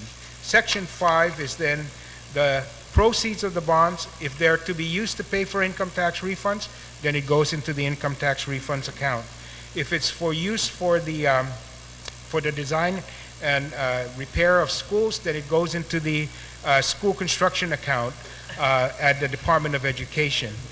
So it segregates the money and tells the governor where to put it depending on what he determines to be the use of those additional proceeds. Section 6 is conflicts prohibited. These are the same provision with regards to the refund amounts and the use of the proceeds in the first bond, and because we're allowing then the second to allow education and construction, then the conflicts would then cover the second use authorized in this bonds, which is the education, rehabilitation, and construction. So it just ensures that all of the bonds are subject to the conflicts provision and prohibition as the first bond, by adding now the second authorized use of the bonds, which is school construction. And section 7 is that when the monies are drawn down, they're usually drawn by a request for a warrant by the Department of Administration. And so when the Department of Administration requests that amounts of the proceeds of the bonds be drawn down and transferred into any of the accounts of the government of Guam, that the legislature gets a copy of that request for the drawdown of the funds from the bond trustee. Section 8, because we're adding the education component as authorized use of these funds, we wanted to take a look at, in our discussion in the bill, of how do we ensure that we're able to move these things forward. And so in this, it sets the protest procedure for the Department of Education projects. And it mirrors what we did for the ARA projects, basically, so that when the protests for the capital improvement projects funded by this bond, if they should be used for that purpose as determined by the governor, then the public auditor can move forward in terms of resolving these protests according to the provisions outlined in here. And they may settle or resolve the protest by either amending or canceling the solicitation, terminating the contract that was awarded, declaring that the contract is null and void from the time of its award, or affirming that the contract decision. And if the protest is not resolved by mutual agreement, then the public auditor shall issue a decision in writing no more than 10 working days after the receipt of the protest. And this decision shall state the reasons for that. Again, this is kind of the same protest structure we had when we had the ARA funds and the timeline. And so we wanted to mirror that here so we can spend this money and get them out to the schools. Once again, if the governor decides that he will use any of the proceeds at all for the schools. Because we know he wants to use it for refunds, and we're giving him full flexibility to make that determination of that use and resolve it only in that. The last section of the bill, section 9 of the bill is when we did the hotel occupancy tax bond, we allowed the museum to be funded by a set amount, and then we enumerated the projects in the order of priority. And one of the priorities that we had approved was the purchase of undeveloped land in the Gonga and Fafai area. And what this section does is it removes that authorized use of the hotel occupancy tax bond from number 7, I believe, of after the museum, removes that, places it at the bottom after all the other projects are completed and you still have money and you can do it, then you can move to do that, and puts in its place a $5 million set aside from the hotel occupancy tax bond to fund a loan program at GIDA for the redevelopment of the Fishermen's Co-op. That project fits in perfectly with tourism. It fits perfectly with buy local, and we were originally going to grant it as a grant to the Fishermen's Co-op like we did for the Farmers Co-op, because in the hotel occupancy tax, we also provided authority to use bond proceeds for the Farmers Co-op. So now we're saying for the Fishermen's Co-op, and they have plans, they're set to go basically, they needed to get the funding and so forth. So we're saying, but rather than giving them a grant, they suggested it themselves, that if you put it at GIDA so that they can administer a loan to the co-op, we will repay that loan.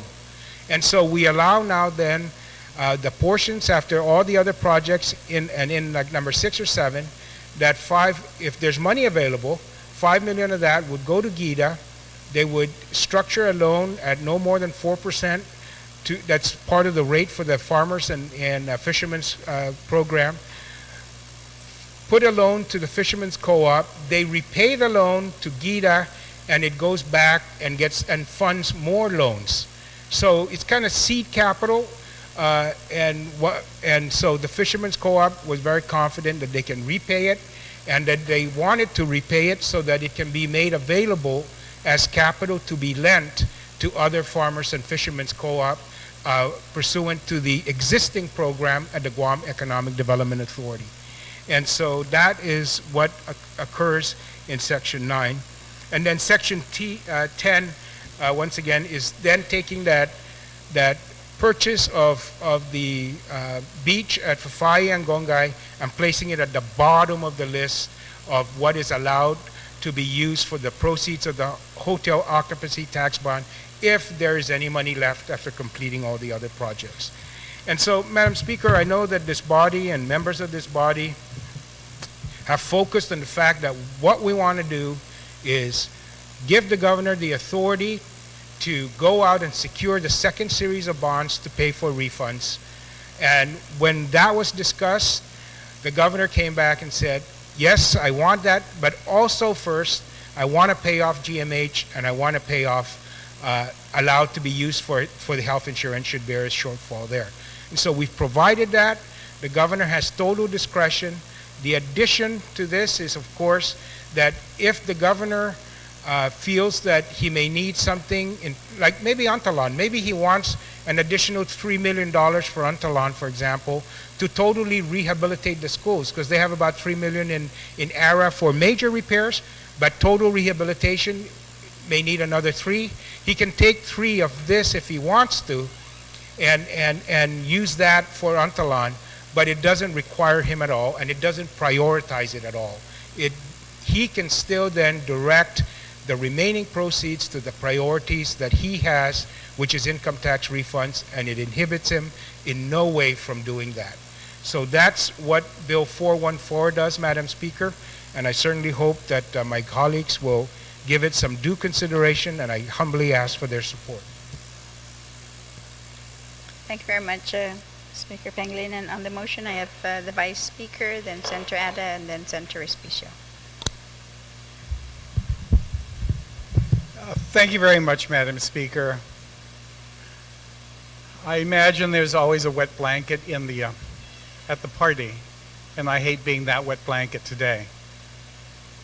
I know that I don't oppose what we plan on doing or what this bill intends to do. I support every provision of it, of what the intent is, to pay the taxes, to fix the schools, to pay the retirement fund, to do everything that each one of these sections plans on doing. Madam Speaker, my only concern is that I am not convinced that we have the ability to be able to repay this. This year, after we've given the governor the ability to be able to borrow $200 million to pay taxes, tax refunds, and we had a bump in GRT because of the infusion of this money, we're still short. Just last week, our Manamco, their contract with SPEMA was changed because the contractor for the last 43 years was unwilling to reduce the monthly contract by $20,000 a month.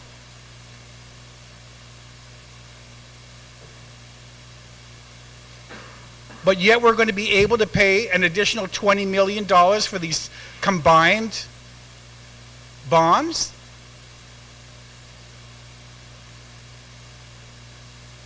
When this legislature passed the initial bond authorization, there was also supposed to have been a meeting of the Deficit Commission to determine whether or not we were going to be able to make these payments.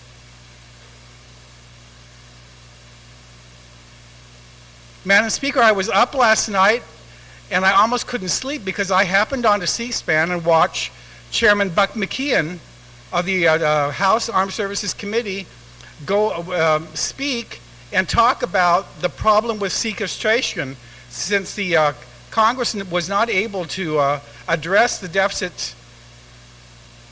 He was describing how the Defense Department budget, every line item they were going to have to, under this new way of dealing with the budget, to meet the deficit and the amount, the $100 billion that they're supposed to reduce this year in the DoD budget. Every line item, according to the chairman, would have to be reduced anywhere from 8 to 12% depending on the priorities set by DOD.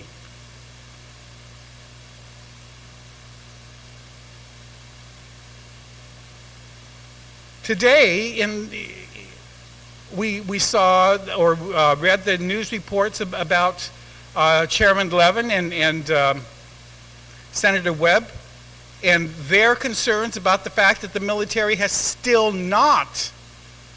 not completed the contract that they needed to procure to do a third-party study of the plans for defense here in the Pacific.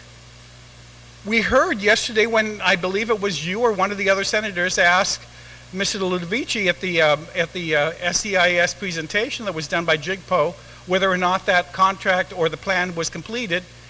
He hesitated and said he couldn't be the one that said it was or was not. But we saw in today's news, and if you read KUAM and you read PNC, that in questioning before the committee yesterday or this morning on Guam, the Chief of Naval Operations, Mr. Greenert, was taken to task by Chairman Levin, Mr. Webb, and Mr. McCain for their inability or their not having completed this contract.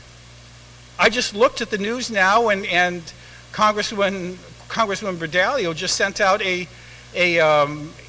press release admonishing DOD and saying you better get that together, because the NDAA, the National Defense Authorization Act for 2012, demands that a contract be signed and a study be done before any money is released. I invite all of the members here to read on KUAM the dialogue that went on between Senator Webb, Chairman Levin, and CNO Greenert. We don't know if it's going to happen in the next fiscal year. These bonds are going to be paid at the beginning of 2014. The 2013 NDAA is going to go into effect and will determine whether or not there's going to be any further action or any further construction here on Guam by the time we start having to pay this bond back.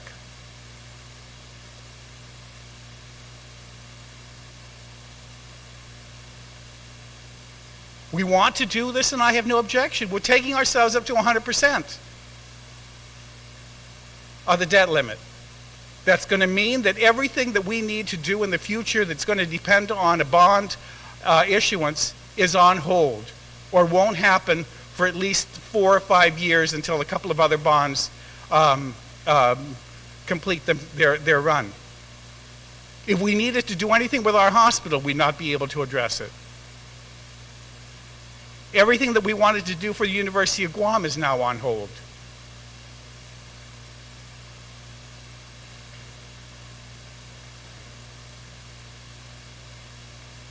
All I was asking, and I have been asking since the beginning, is I need for someone to sit down, and especially the Deficit Commission or the Governor's Office, to explain how they're going to be able to make these payments.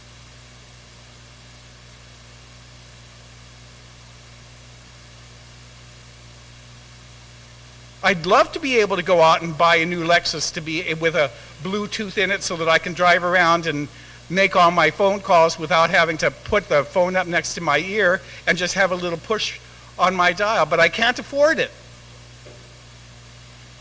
To take out a loan to do that would be irresponsible.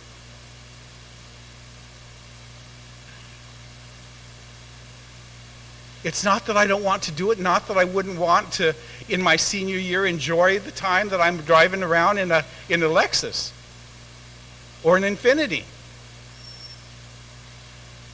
or some Mercedes or something, but it's irresponsible for me to do that with all of the obligations that I have currently. And now we're saying, well, let's go up to 100% of the debt limit, and we're not going to have any increase in revenue. We make it very clear in Section 2.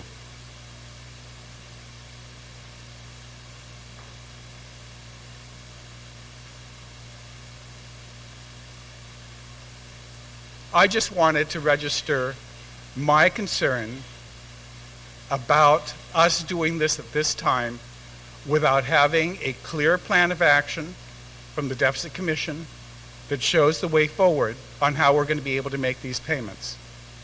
And the insecurity or the uncertainty that currently exists in the country, trying to figure out what's going to happen with the buildup, if it's happening, if it's not happening, if it's happening, if it's not happening, and the additional income that's going to come from it. Of course, we're not able to make ends meet with what we have currently. Everybody's on, in the executive side is on a 15% hold in spite of the $200 million we just borrowed.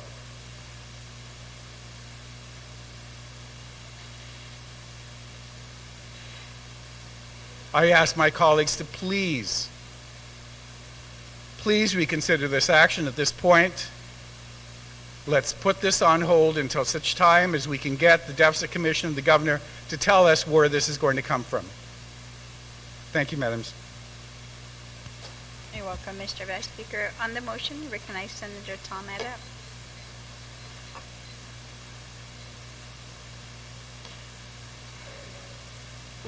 Thank you, Madam Speaker, and I rise in support of the bill, and I certainly acknowledge the concerns that the preceding speaker has, but I think what we have to do here is propose a policy to the administration and give them the authority to carry out what it is that we want them to do. And of course, this bill, I'm sure, was not formulated in a vacuum, but there's been dialogue between this branch of government and the executive branch. And certainly the administration is optimistic that they will be able to meet the debt service requirements for this additional bond issuance. I note with interest that, of course, the governor is being given the latitude to, in addition to having to pay for certain debt to the retirement fund, for COLA and whatever else, and whatever remains from that, he then has the option to either take that balance and pay off tax refunds, or he can take that balance and use it towards the renovation of the schools, or maybe a combination of both. Now, just last week, the Department of Public Works came to the legislature and provided an information briefing regarding the status of the school buses, and I think it's kind of ironic that we focus a lot on the schools. We make sure that there's enough books in the classrooms, that there are teachers in the classrooms to teach the lessons. We make sure that we have an environment that's conducive to learning for our students. But beyond that, outside of the fence, we never seem to think about how do we bring those students, the consumers of that education, to the schools. And last week, the Department of Public Works made their case that approximately 50% of their buses are well beyond their economic service life. And we've got to start the replacement of these buses. Now, they came in and they provided a couple of plans, a couple of scenarios. Of course, there's the quick fix, overnight fix, to basically go out there and purchase 25 buses for the first year, and after that have the rest of the buses trickle in. Or there's probably really the more practical approach to the problem, and that is to, over the next 10 years, slowly replace approximately 10 buses a year. So in response to the information that they provided at that information briefing, I would like to proffer really a simple amendment that, in addition to renovating the schools, is that we also include in there the authority to procure buses. Now, just a couple of weeks ago, the Department of Interior has indicated that it will provide funding to purchase up to 8 buses for this fiscal year.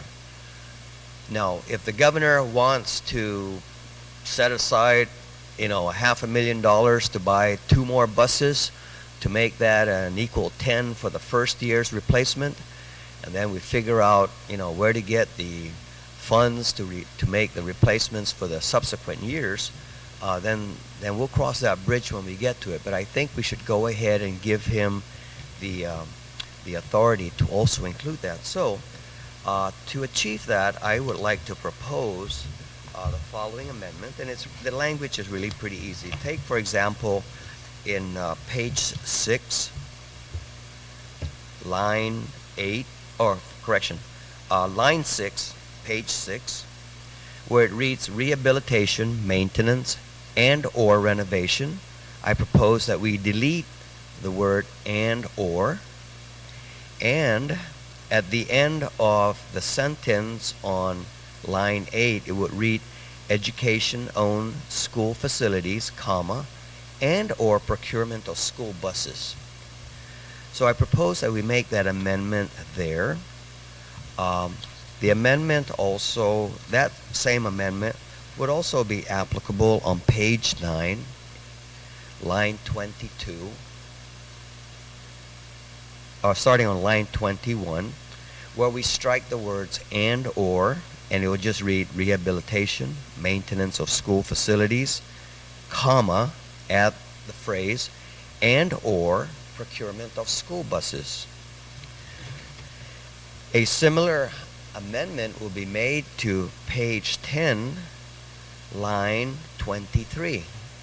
The title there on section 5, subparagraph 2, it would on line 23 would read rehabilitation, comma, maintenance for any school facilities, comma, and/or procurement of buses.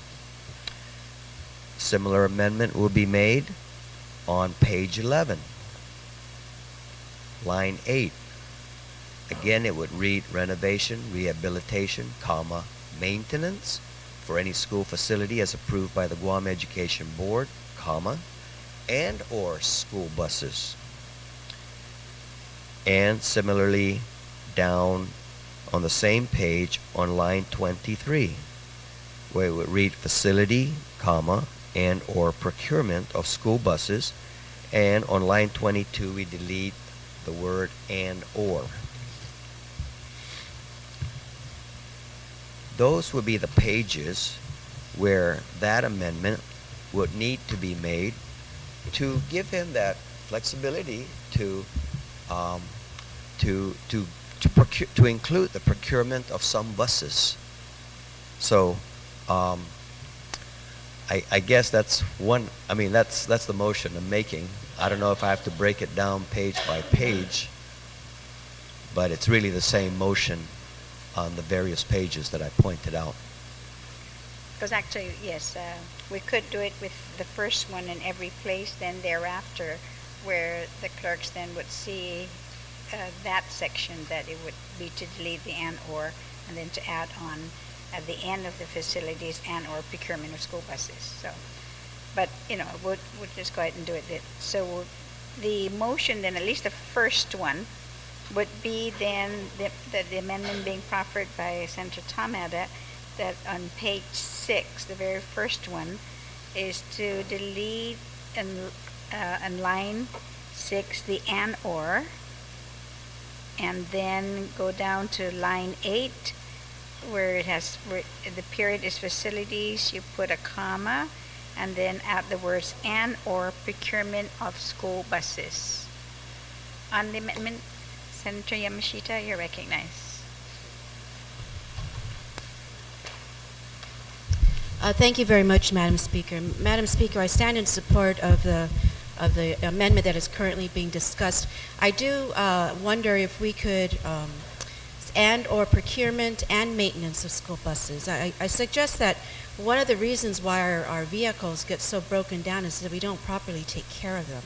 And so perhaps if the executive branch sees fit to prioritize this, they would not only procure, their menu would not only include the procurement of school buses, but also the maintenance of school buses.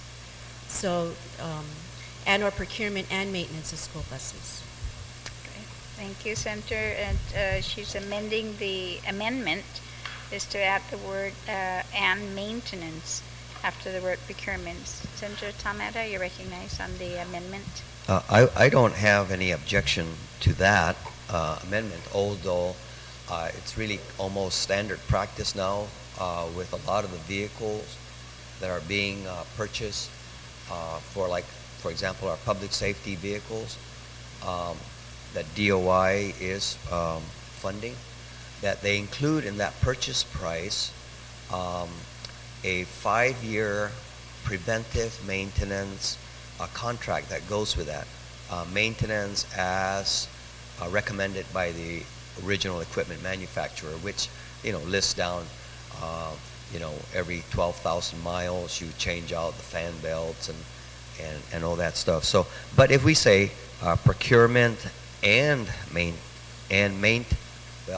procurement and preventive maintenance of school buses.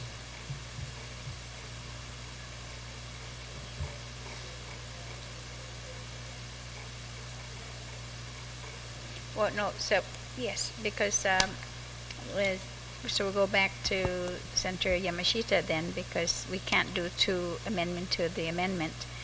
So we'll need to withdraw your first amendment, and maybe what you can do is, based on the recommendations of Senator Ada, is to make it instead procurement and preventative maintenance. So Madam Speaker, I withdraw my amendment. Okay, so the motion to withdraw, no objections, so ordered, and the new amendment. And but with what was just stated, then perhaps the amendment isn't needed. If that's the standard practice For to all already new- include. For all new buses. Yes, I am not aware of that. But if that is indeed, then there's no need for this amendment. Okay, so that then falls. Say, yeah, well, but Okay. that's because when you procure, from my understanding from Senator Ada, is that it will come with a 5-year maintenance plan and built into the price of procuring that bus.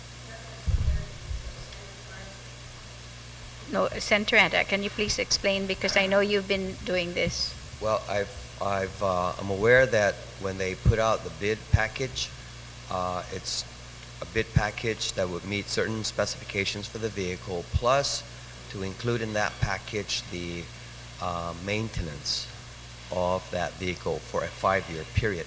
And normally your warranty period is for 5 years, 5 years or 60,000 miles.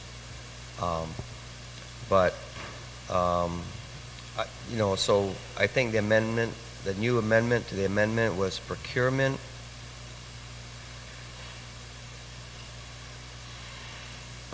and maintenance.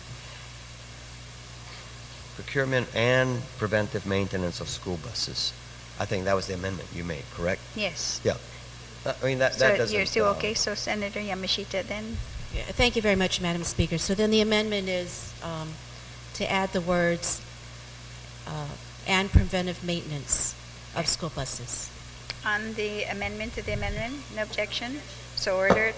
So on the amendment then, which is that I stated earlier in line 6 to delete and/or, and then at the end of line 8 put a comma, and now it would read and/or procurement and preventive maintenance of school buses. And but yes, you're right. I mentioned that earlier, that once this goes through, that every place then that this is actually where it changes the first language, that it would be applicable to all the other languages in the other pages. So, okay, so on the amendment that has been amended, I recognize Senator Rodriguez.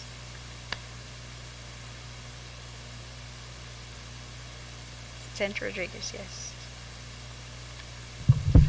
Thank you, Madam Speaker. Madam Speaker, I support the amendment. I just have a question, though, if the author would yield. And When- you want the author to answer? Yes, Okay. please.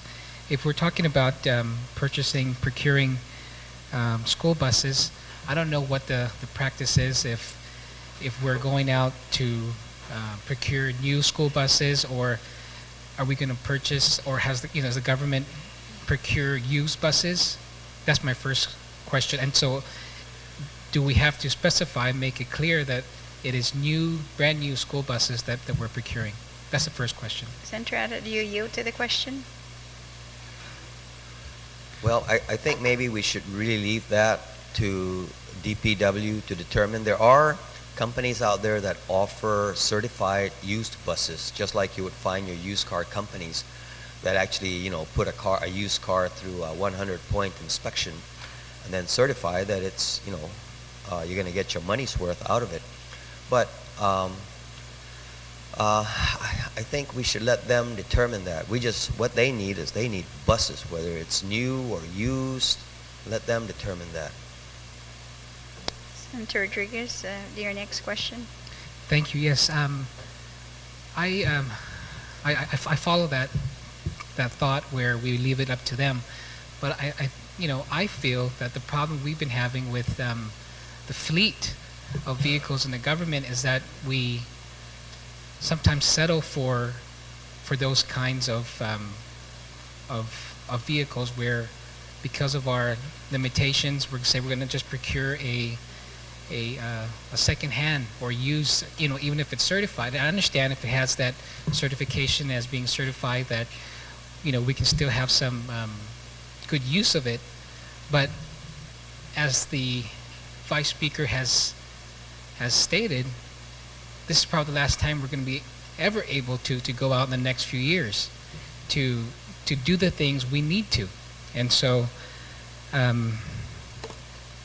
there's also legislation before us, Madam Speaker, that would require any new vehicle purchases by the government be fuel-efficient vehicles.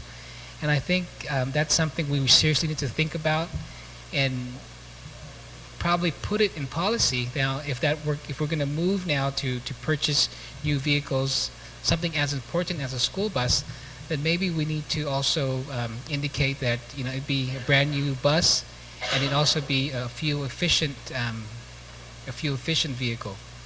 So if I could, you're making reference to an existing law or no, a no, bill? it's not an existing law. It's an existing legislation that's before the Okay. body. I believe it has had a hearing already, and so that's something I would like to offer and put an amendment on. Oh, but we're going to have to do that after we dispose of Senator Ada's amendment. No, first. on this, because we're saying procure. What I want to add is to procure brand new fuel-efficient school buses. To procure, so changed, procure brand new efficient Fuel-efficient school buses. efficient buses. Okay, so that we'll see, but that kind of changes the sentence a little bit because you've got procure and preventative maintenance. So can I have you two meet and figure out how you're going to do this? Okay. Senator Ada and Senator Rodriguez? Okay, I'll give you take a brief recess.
think with this process is actually where I want to take is procurement of buses too. So we can allow them to buy some buses. In fact, when DOI gives them money for the gate buses, I'm going to sit down with for them and say,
You recognize Senator Rodriguez.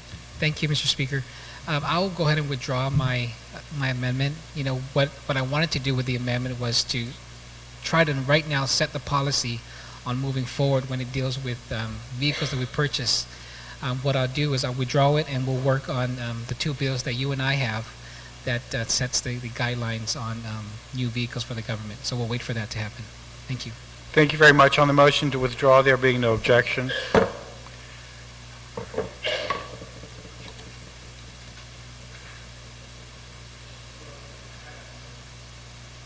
Back on the ADA amendment, any other speakers wish to be heard? On the ADA amendment. Is there any objection to sending it out to?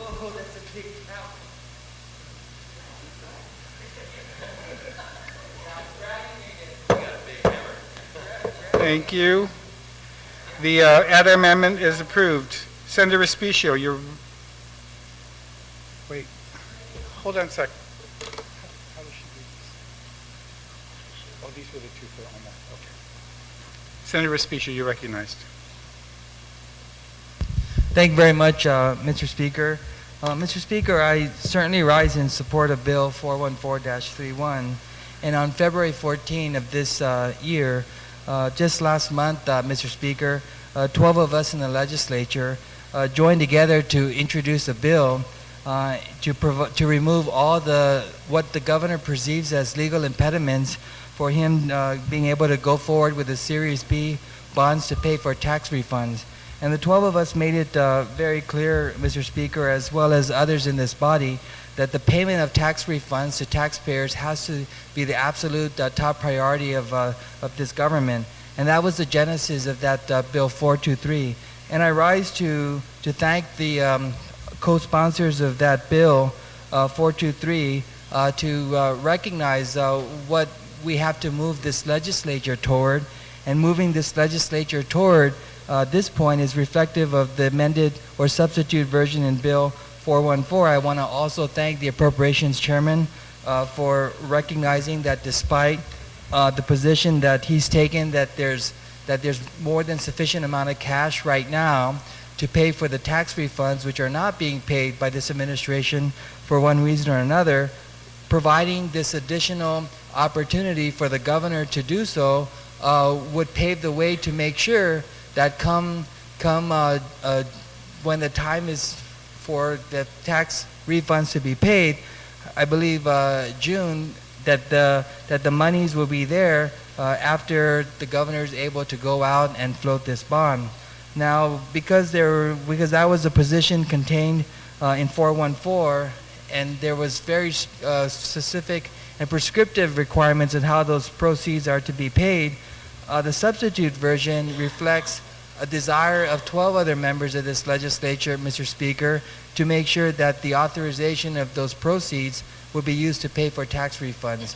The collective desire now of this legislature reflects the payments needed to be made to the retirement fund, as well as health insurance premium if the governor so decides that that's what he needs.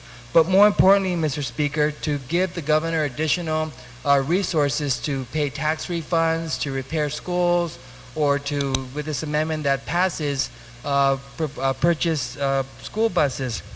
But I want to rise and thank the Appropriations Chair for recognizing that giving the governor more authority than he believes he needs may not necessarily be a bad thing, because the bottom line, it represents what we believe could occur by the passage of the substitute version. If the governor just wants to use the remaining proceeds and pay for all of it to be used for tax refunds, then that's fine with me, because that's consistent with what we wanted to do in Bill 423. And so we give the governor these options, Mr. Speaker, and let him decide what he wants to do. There's a $22 million reimbursement, I believe, from the child tax credit that he could be paying now, but he argues that money is supposed to be banked for FY 2013, and so I don't know why he's not paying that for tax year now.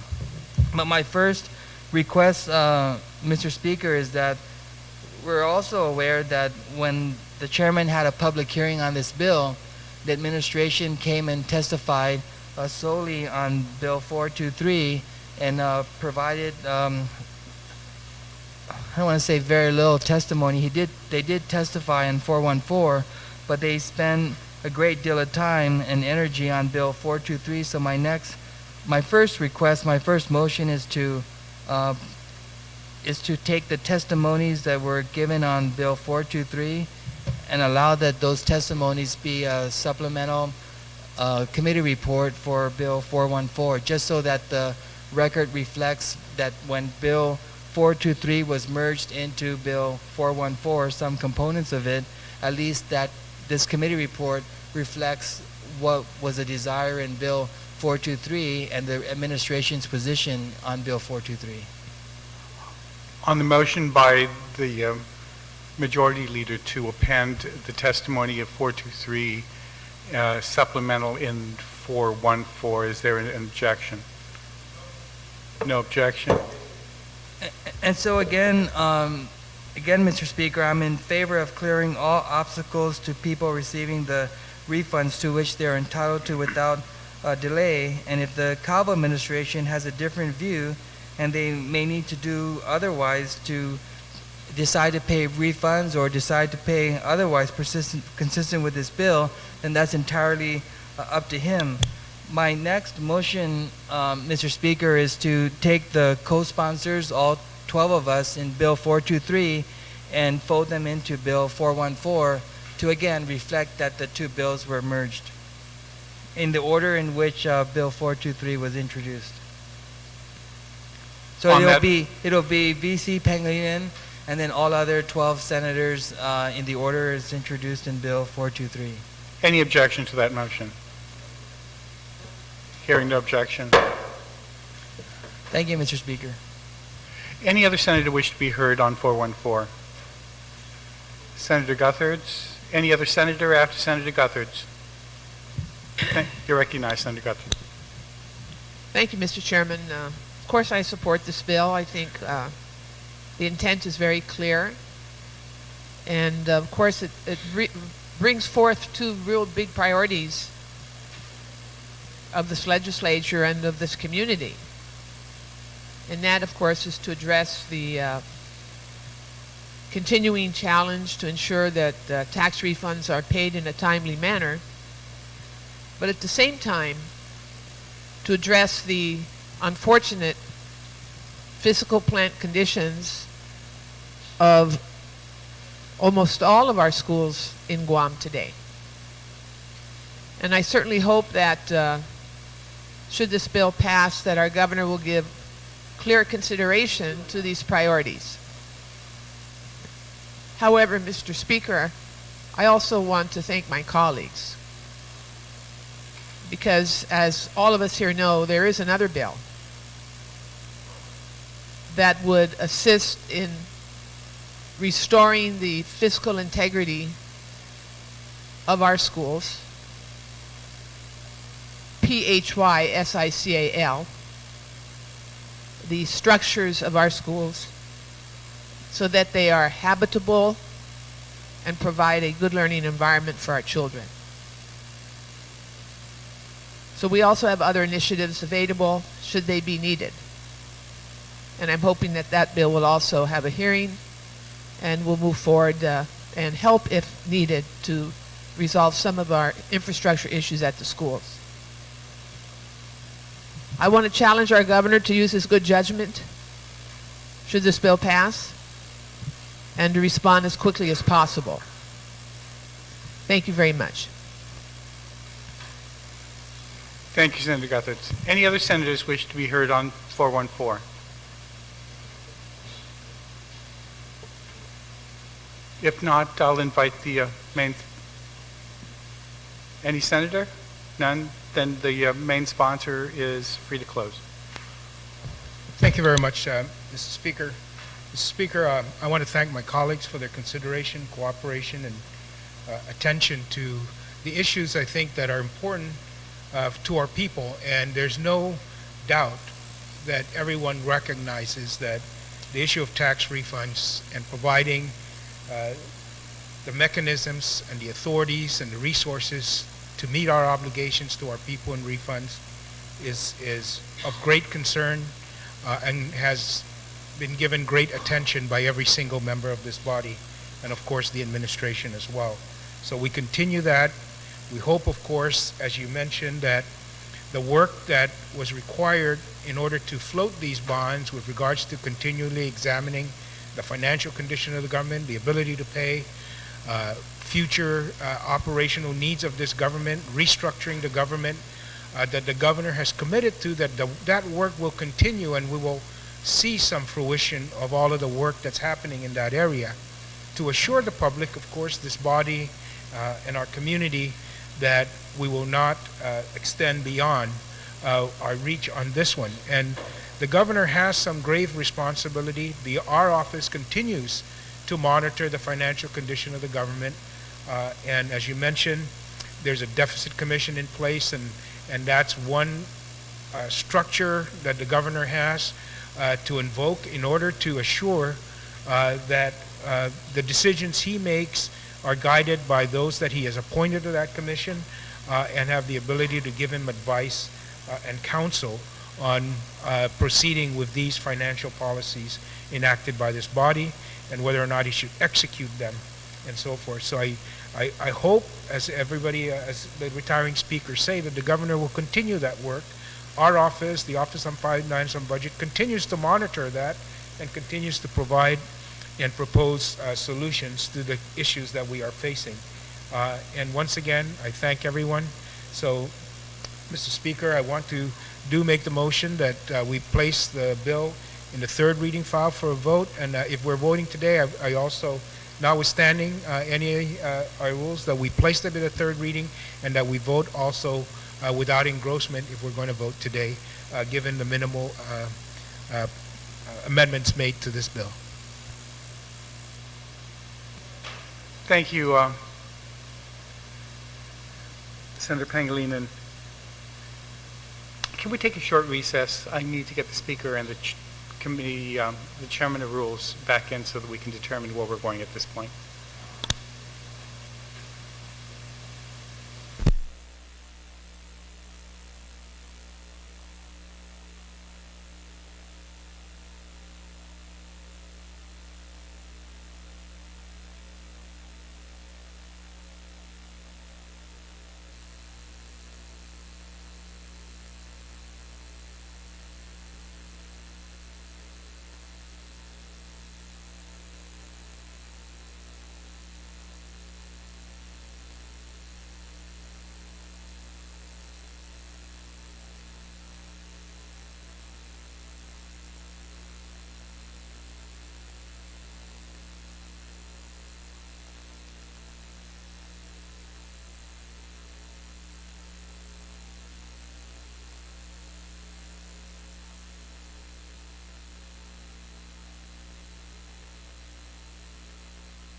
Majority Leader, you recognized. Thank you, thank you very much, Mr. Speaker.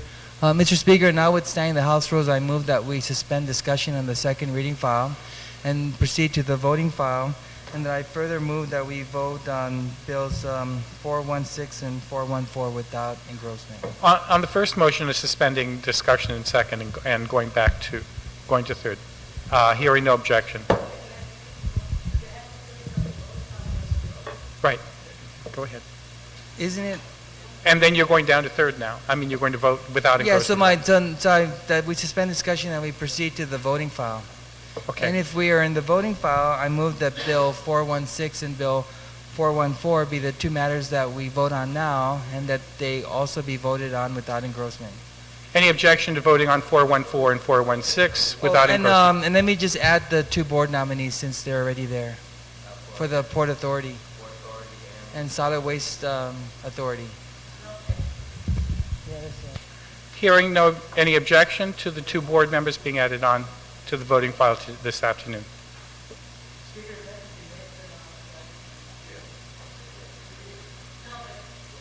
He made it only for his bill. Yeah, but I mean, yes, he did.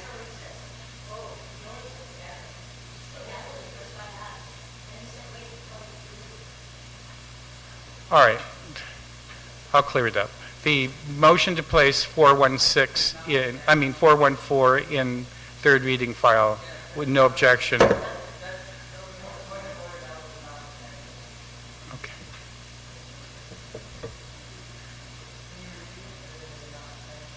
Okay. As a notwithstanding motion. So we're now in voting file, and the motion is to vote on 414 and 416 without engrossment. There being no objection,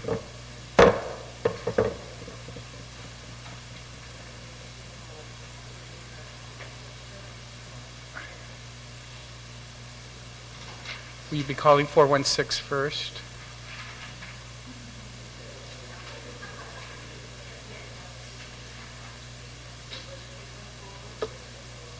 Yeah.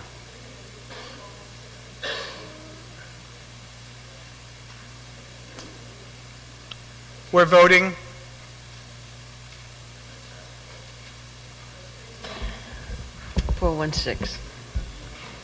Oh, this is 414. I need 416. Somebody took yours too? Oh. Bill number 416-31 COR, as amended by the Committee on Appropriations, Taxation, Banking, Public Debt, Banking, Retirement, and Land. Something's wrong here.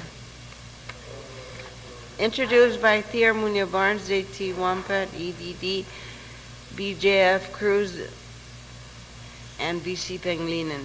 An act to approve and ratify the transfer of certain property relative to the Lada Estates project with the Guam Housing Corporation for the purpose of developing affordable housing for the people of Guam.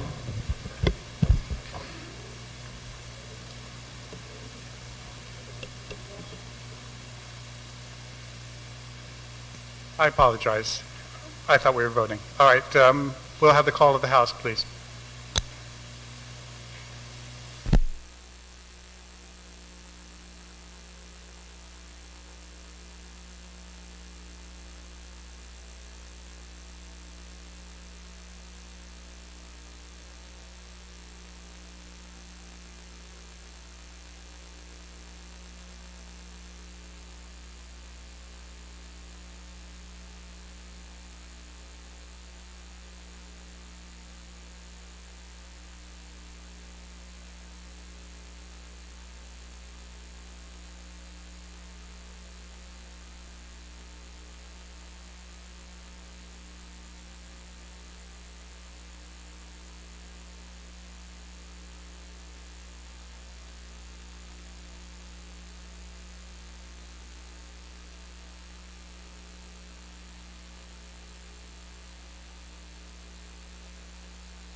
Legislature's back in order.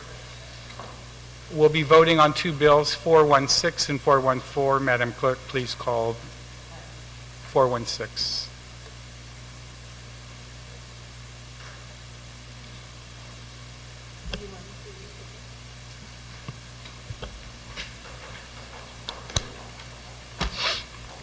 Bill number 416-31 COR, as amended by the Committee on Appropriations, Taxation, Banking, Public Debt, Insurance, Retirement, and Land, introduced by T.R. Muñoz Barnes, J.T. Wampet, EDD, B.J.F. Cruz, B.C. Pangilinan. An act to approve and ratify the transfer of certain property relative to the Lada Estates project by the Guam Housing Corporation for the purpose of developing affordable housing for the people of Guam.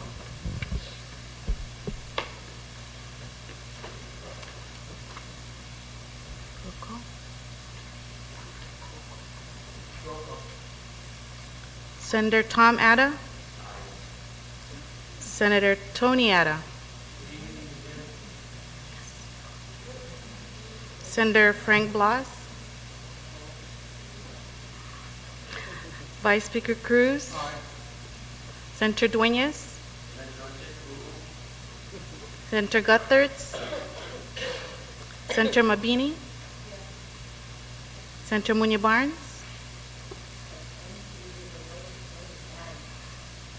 Senator Palacios. Senator Pangilinan. Senator Respicio. Senator Rodriguez. Senator Silva Tyron. Speaker One Pat. Senator Yamashita.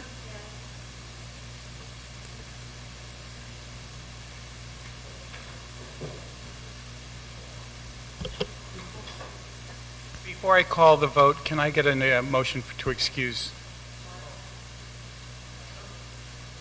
Mr. Speaker, I move that we excuse Senator Tyrone. Hearing no objection.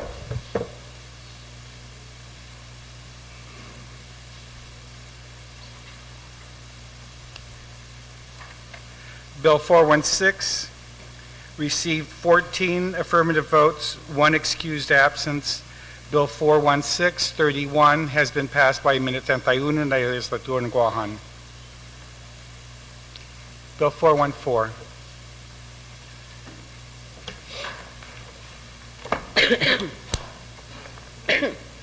Bill number 414-31 COR, as substituted by the Committee on Appropriations, Taxation, Public Debt, Banking, Insurance, Retirement, and Land, introduced by V.C. Pangilinan and others. An act to amend 11 GCS sections 24102F, 24103, and 5 GCS section 1512.3A, E, J, O, and Q, and to add a new subsection R to 5 GCS section 1512.3, to add a new subsection W to 5 GCS section 1515I2, and to repeal and reenact 5 GCS section 1515I2G relative to authorizing a Series B of revenue anticipation financing bonds and for other purposes. Senator Tom Atta. Senator Tony Atta. Senator Blas. Vice Speaker Cruz. Senator Dueñas. Senator Guthertz. Senator Mabini. Senator Muñoz Barnes. Senator Palacios. Senator Pangilinan. Senator Respicio. Senator Rodriguez. Senator Silva Tyron. Speaker One Pat.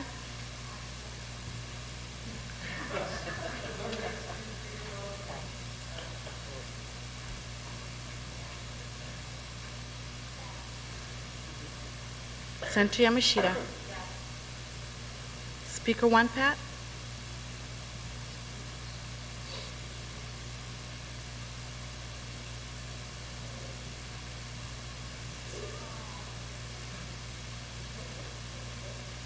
Speaker One Pat.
Speaker One Pat.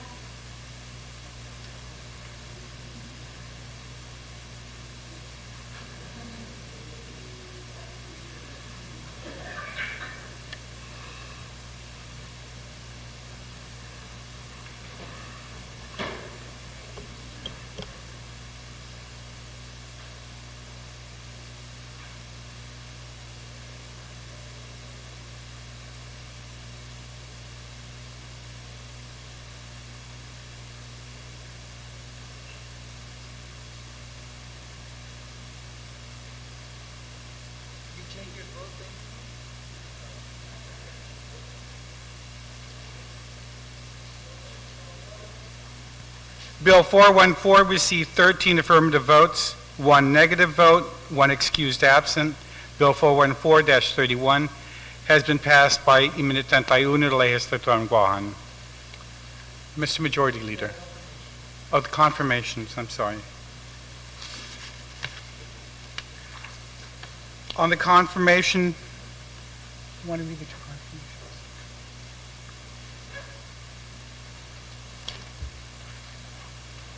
Just those two. Yeah. I'll read. On the appointment of Ms. Christine Juanpat Beleto to serve as a member of the Port Authority of Guam Board of Directors, all those in favor of the confirmation, please signify by raising your right hand.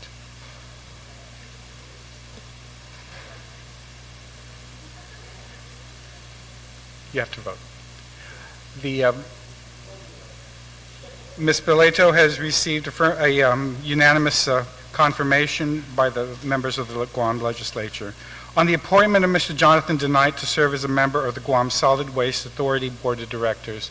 All those in favor, please raise your right hand. Mr. Jonathan DeKnight has received the affirmative votes of a unanimous Guam Legislature. Mr. Majority Leader, you recognized. Thank you very much, Mr. Speaker. Mr. Speaker, notwithstanding the House rules, I move that we revert back to the second reading file. Hearing no objection to moving back to the second reading file.